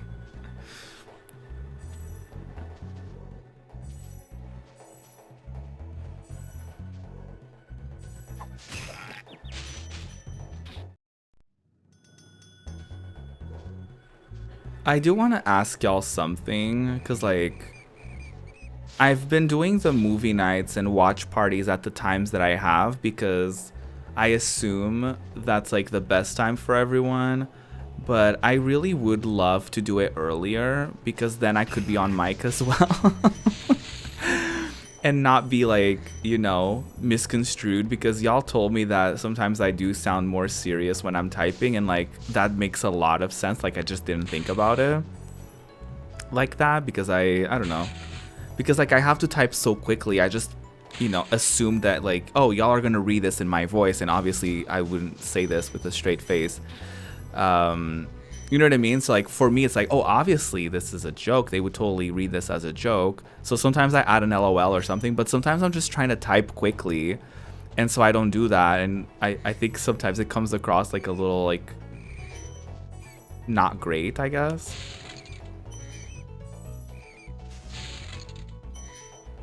No questions allowed.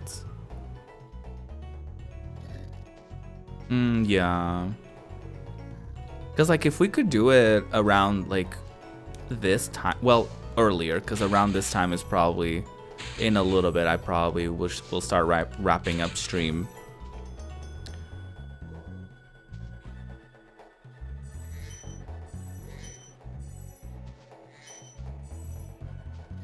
If I'm not at a movie night, it's because I'm physically, mentally unable to. I get that. Earlier is better because kids. Okay, work. Then it would be more accessible for everyone. Well, not everyone, but more people. And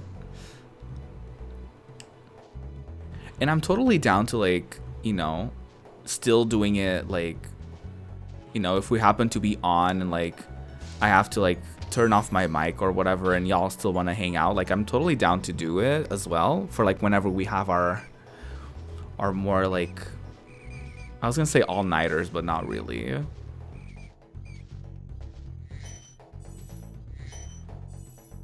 Because I do like the company for those times, but you know, because I go to bed at like 3 a.m. or like 4 a.m. So I do like the company. Y'all, I don't hate this stream time. I don't hate this stream time for me. Like I'm not, you know, I'm not as like, I guess, I don't know, like it feels like chill. It feels like nice, you know?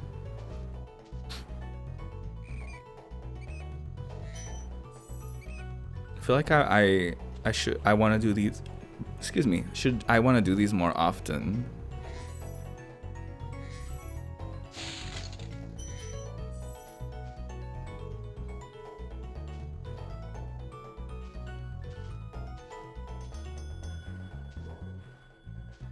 Ooh.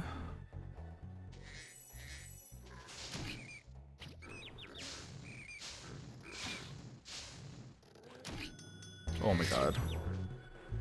I feel like I'll start utilizing the events feature on Discord so that I don't know if y'all get notified when, like, I have no idea how that works, but I feel like if I utilize that, then I can have like certain things scheduled out in advance, and like if y'all can make, like if I see that nobody can make a particular one, I can just like reschedule it and try something else.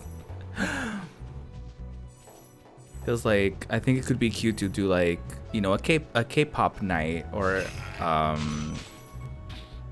like a movie night, stuff like that, so like different people that are into different things can show up for different things, rather than like me just being like, let's hang out and voice chat, and like y'all are like, why? Because like I'm sure there's people that are not interested in the K-pop propaganda, and I'm sure that, you know, of course a few of us don't mind, but PowerPoint night, I just do a whole hour presentation. Oh God. About what?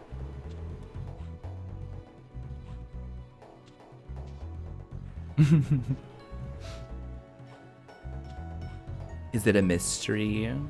About anything? Your TED Talk? I love that.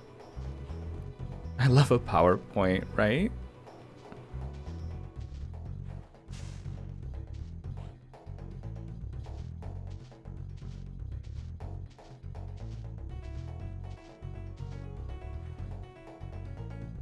It's early 2000s PowerPoint. I love that.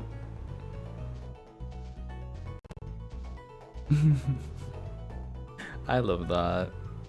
I'm here for it. Listen.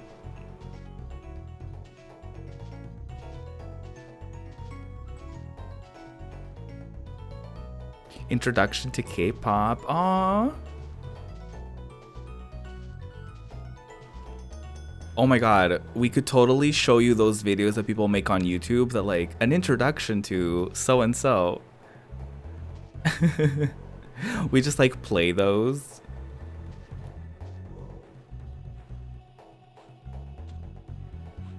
That could be cute.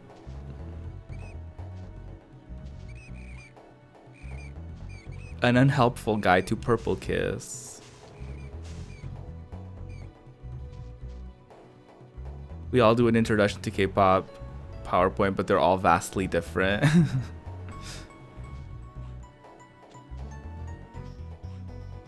My K-pop husbands. Don't you dare talk shit about them.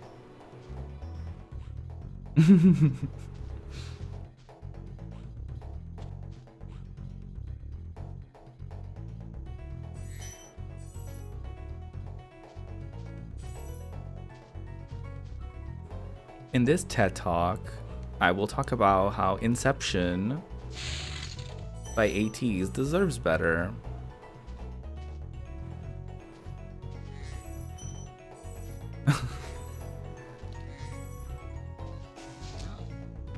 It's like it's literally become one of my favorites from them.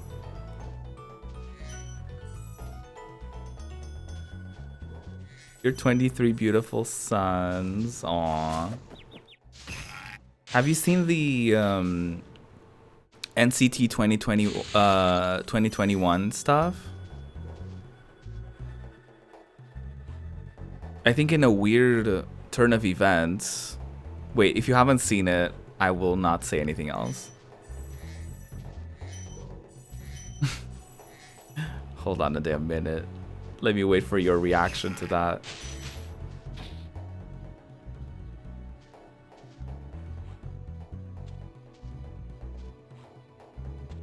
I talk about my 8 boys. Yes, please.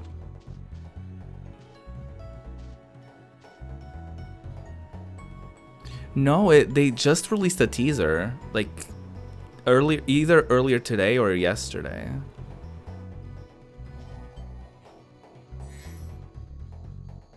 I already knew about it because like Mark accidentally leaked it on a fan call.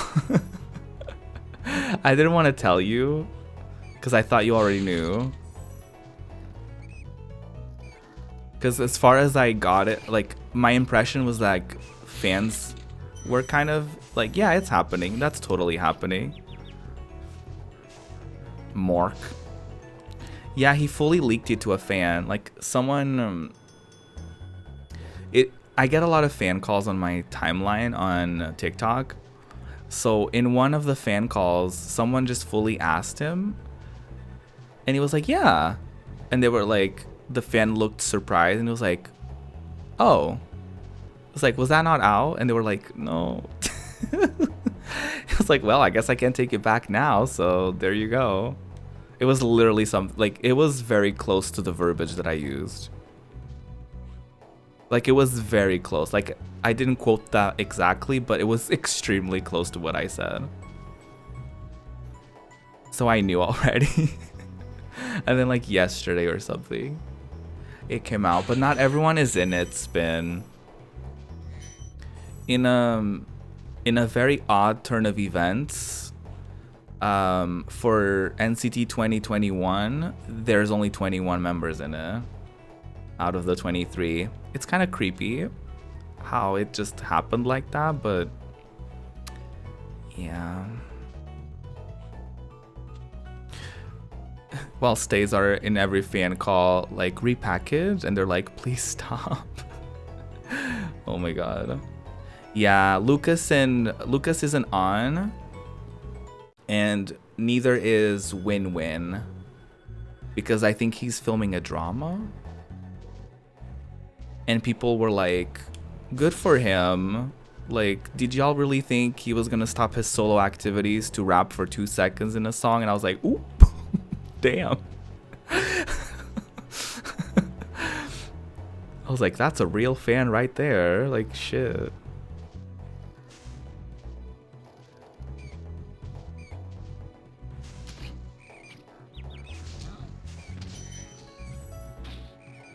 I love Red Velvet Girls literally tweeting things like, we're going to film, or we'd love to do this after our Japanese comeback. I love that. I think a lot of SM artists are like bad with spoilers. Like Taemin fully playing SHINee's like music at some point in the car.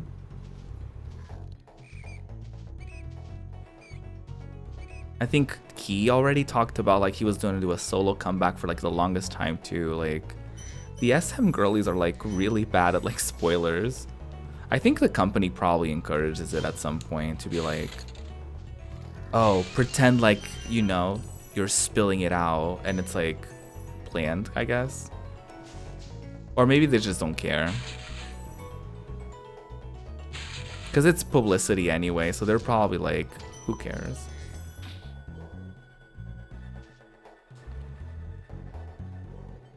Baekhyun spoiling half of Human Village.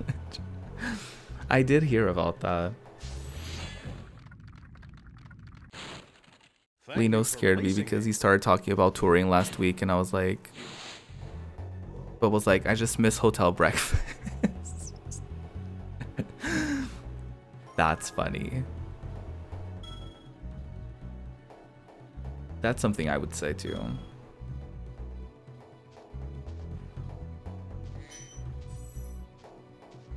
Red Velvet is for sure not pretending. Yeah, I don't think, like, maybe not pretending necessarily, but like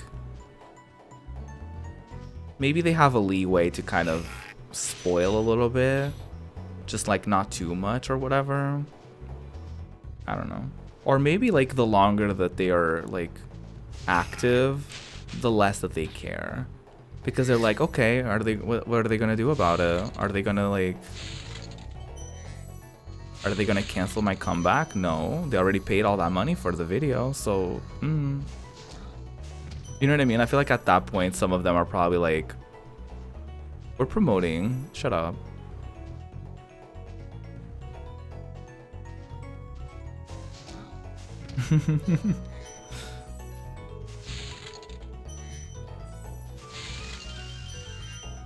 I'm worried about Twice, y'all. I don't even stand them like that, but like I hate that they're literally starting their tour like Christmas Eve, Christmas Day, and the day after. Like 3 days back to back. I'm like, really? And you know, like they're touring in February in America. And you just know that in between December and February, they're gonna have them do some shit. I wouldn't be surprised if they squeezed in a Japanese tour in there or something.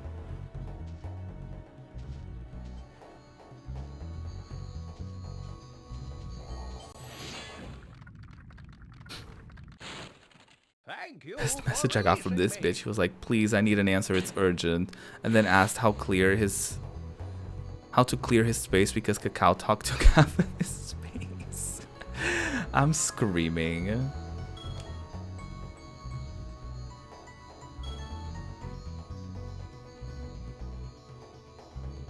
Yeah.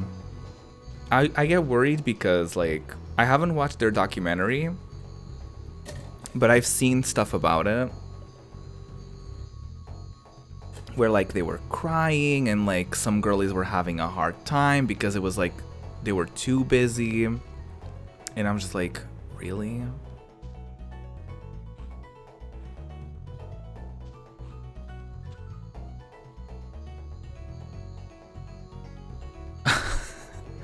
Not that. Is heavy cream and fresh cream different? I feel like he's trolling, y'all. I feel like he got told that he needed to post something and he was like, well, let me type in a Google search here. If I have to do this, they might as well help me out. I love that energy though. He posts like 50 messages. Oh, he spams. That's funny. I feel like that's also something I would do. Like, if I was told like, hey, like every once in a while y'all have to post on here, I'd be like, oh, you want me to post? And I would just like spam it.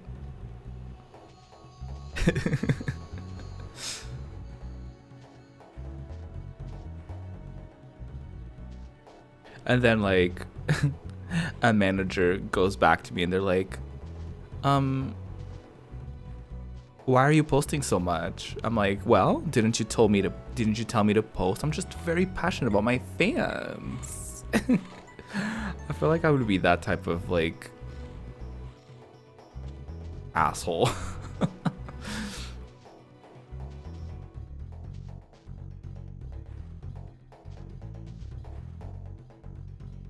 Talking about butts a bunch. Just say San.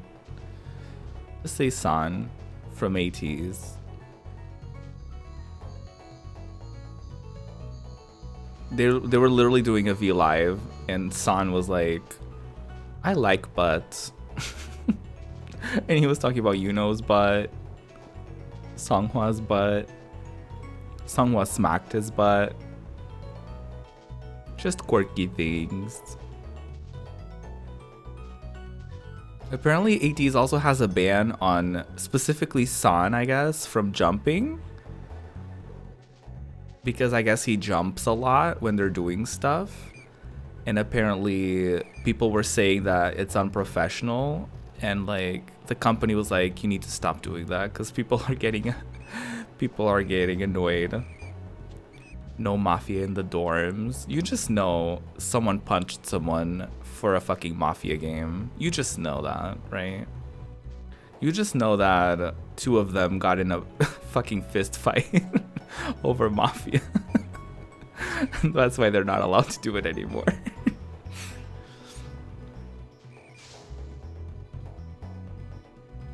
I'd be so dangerous if I knew everyone cared about all my thoughts. I'd be posting every thought that came into my head. Stop. Is that true, Pants? There was choking. It's kind of hot. It's me, I'm the mafia puncher. Hi, Falcon. Good to see you. It would be... yeah, I already read that. Spin, here's the thing. Twitter is public. What's stopping you?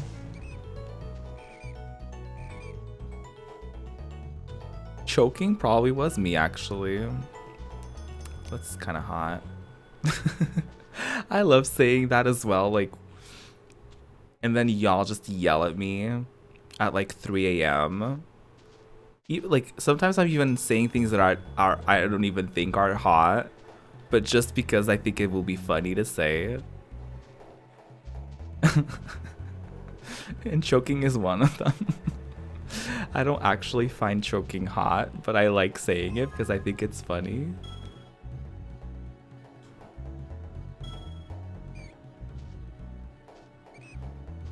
I know, Dex. I feel like you want to swing at me every 2 seconds, and that's kind of why I love to say shit sometimes.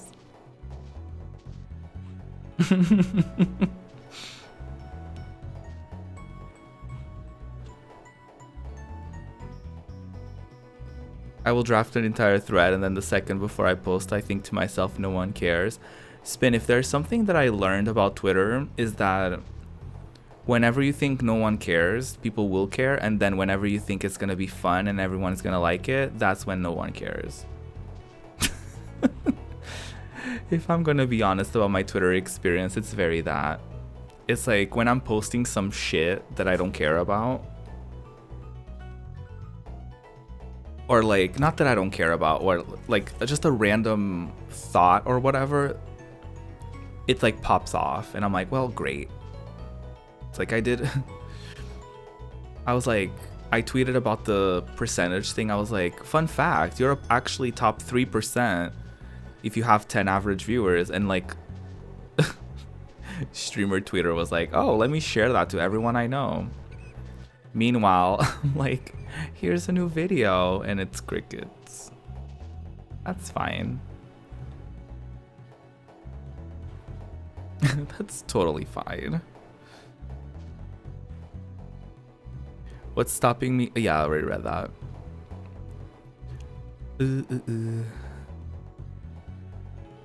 Me tweeting gay to a bunch of notifs. Like I talk to liking when I post random memes, but it's radio silence and doesn't see my selfies or anything. Ooh, well.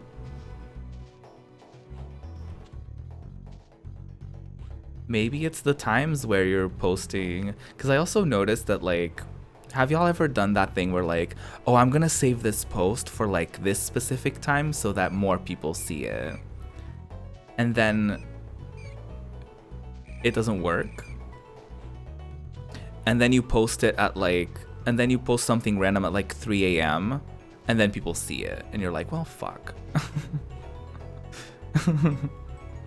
I'm lost, by the way. I don't know if y'all noticed, but I've been going around in circles for 3 hours now. Not 3 hours. I haven't been streaming for 3 hours, but you know what I mean.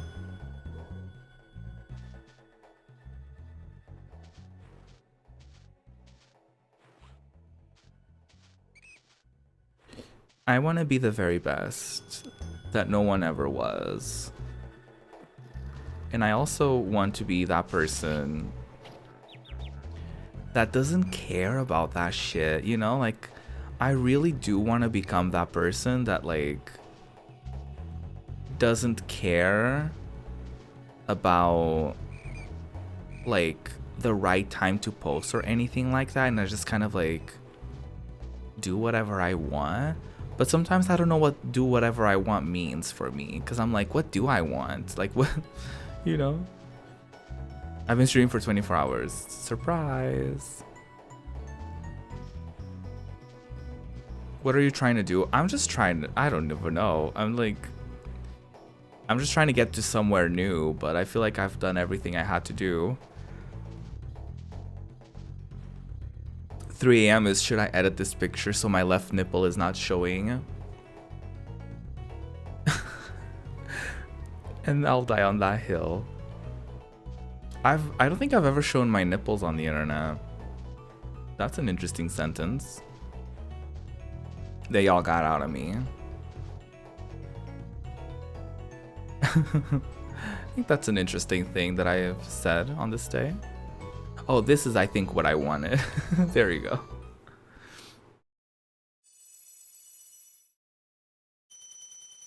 I just wanted to go. You did after a podcast, but no one caught it. I think you did it during a podcast.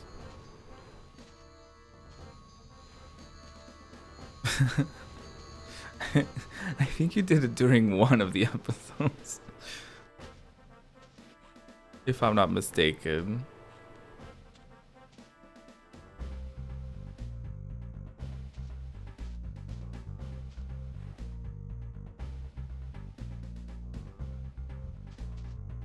It was not during.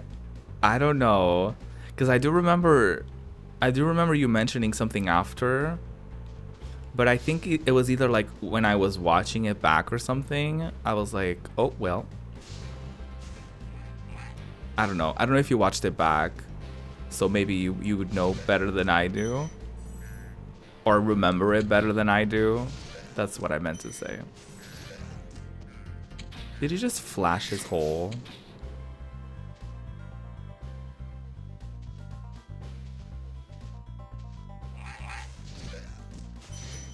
So much for a family game. This discourse took a turn and I'm delighted. Have I been to Clifftown? Is that literally where I came from?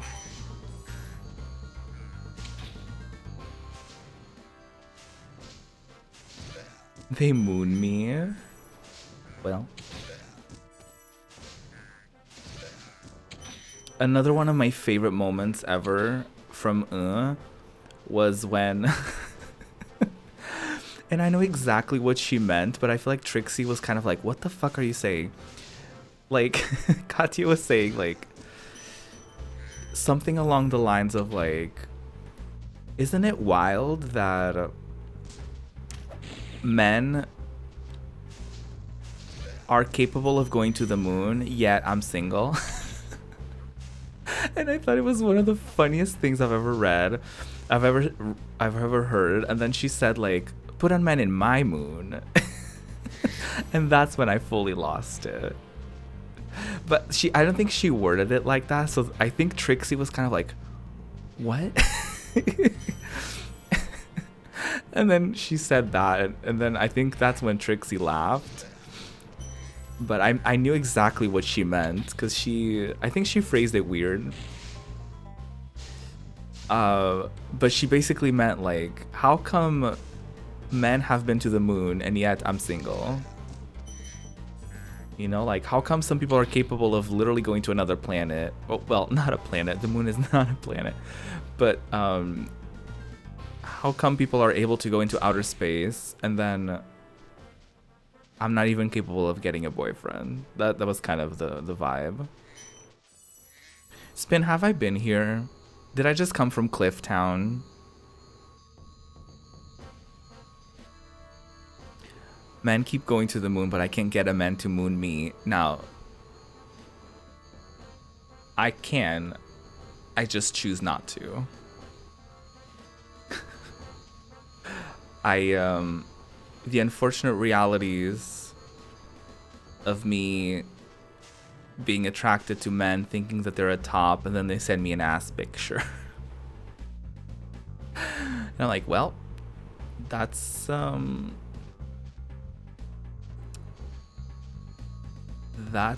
what happens to me. Very often, actually, it happens where, not mooning, but like I'm on Tinder or something, and I'm like, that guy's really hot, and then he's like, and then his bio says he's a bottom. And listen, I'm not against bottoms, but I don't think two bottoms make a top. Or not even two bottoms make a top. I think, oh well,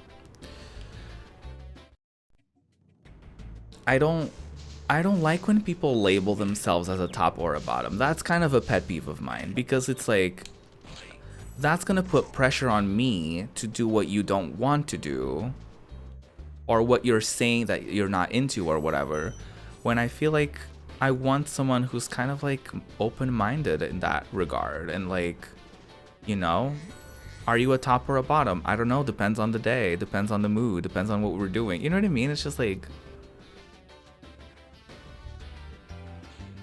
I don't like that. Also because y'all know how I feel about like the top and bottom discourse, and how often is like a very heteronormative conversation. Is this inspired by a Portuguese figure in history? Because there's like a myth of this woman that was a baker or something, and she defeated troops with her paddle. Like, she had a gigantic ass paddle that she used to put bread in the oven. And there's like this like story of this like, of the bread woman that defeated like troops, or scared off troops or something like that, with her gigantic ass paddle. And I'm like, is this inspired by that? Because it's kind of giving me that. I'm gonna have to find that story for y'all. It's so funny.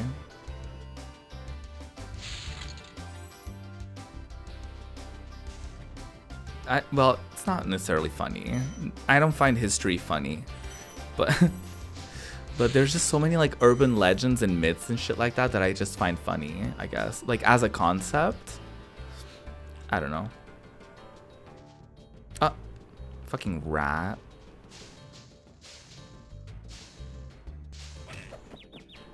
So the takeaway from our conversation is that I will be showing more BTS videos.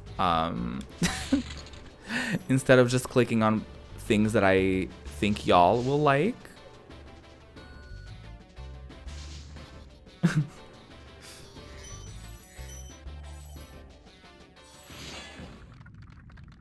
No, not maybe not that, but like maybe I'll choose videos that I think y'all will like, but aren't like, you know, just propaganda on my end. I really oh, it's already 11. Let me not be too loud.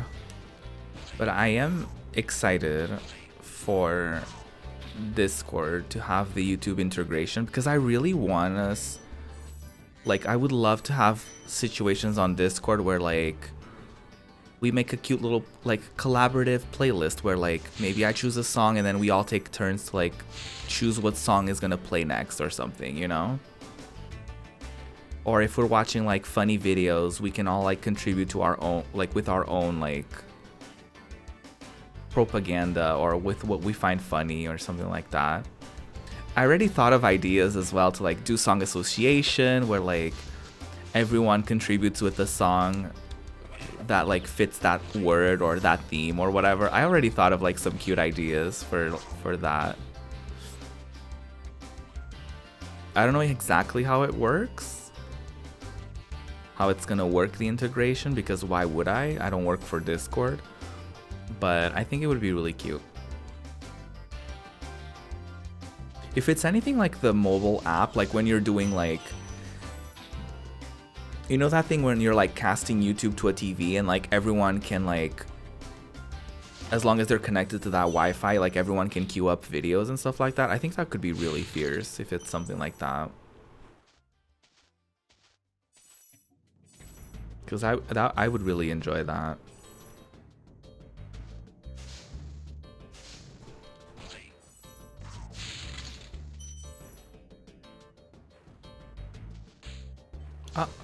Rude. Not me getting killed. Alrighty, y'all. I think I'm gonna wrap it up here for Spyro. I don't think I'm gonna stream more of it because I definitely had to be very mindful and careful, and I don't like that feeling when I'm like playing a game and like having to be super hyper aware of everything that I'm doing in game. And like while I'm not feeling necessarily sick or like as bad as I was the other time I tried playing it, I don't like the risk involved. And sometimes I definitely felt like I have a fan pointed at me this time to prevent drama like that, but I don't like the drama of like potentially getting sick and stuff like that. So, and sometimes I'm like, ooh, that was not great, but I still feel decent. So good news, I'm not sick. Bad news, I don't know if I'll play it anymore. So yeah, I think if I were to rate this game, unfortunately, it would have to be,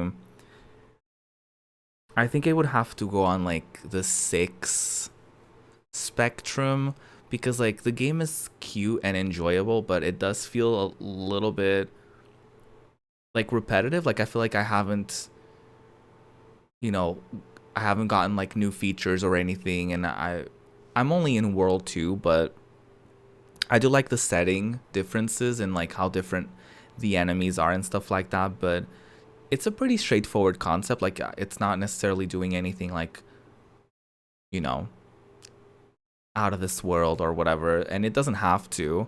But the controls definitely aren't the best, and definitely the motion sickness is a big con for me. So I would have to give it like a 6 or a 5, something along those lines. But let me know how you enjoyed it, if you have any particular memories with this. I think I'm gonna edit together the last time I did it and this time in one video, so it's kind of like you get like a one encompassing experience, because I think the other one was more like me being like, oh no, I'm sick. So I think I'm just gonna get that, I'm gonna get it all edited into like one video to encompass my first impressions on Spyro more accurately, I guess. So yeah, I'm gonna wrap up the YouTube part of it. But before I do, I want to give a shout out to my supporters on Ko-Fi. Y'all are amazing. If you've supported me on Ko-Fi over the last 30 days, you get a shout out. You also get early access to videos that are exclusive to YouTube. You get exclusive content, and you get a shout out, like I said. So thank you so much, everyone who has done a one-off tip or became or is a monthly subscriber or monthly supporter. So I would like to say thank you to Smallzy, Kaijujubi, Mostly Batfly, Salika, and Andara Cat for your support. Thank you so much, y'all. If you're watching this on Twitch, I do want to keep the stream going a little bit longer because I do want us to get together and like figure out what we're gonna play next for the series. So yeah, stay tuned if you're watching on Twitch. If you're watching this on YouTube, I'll see you next time. Bye.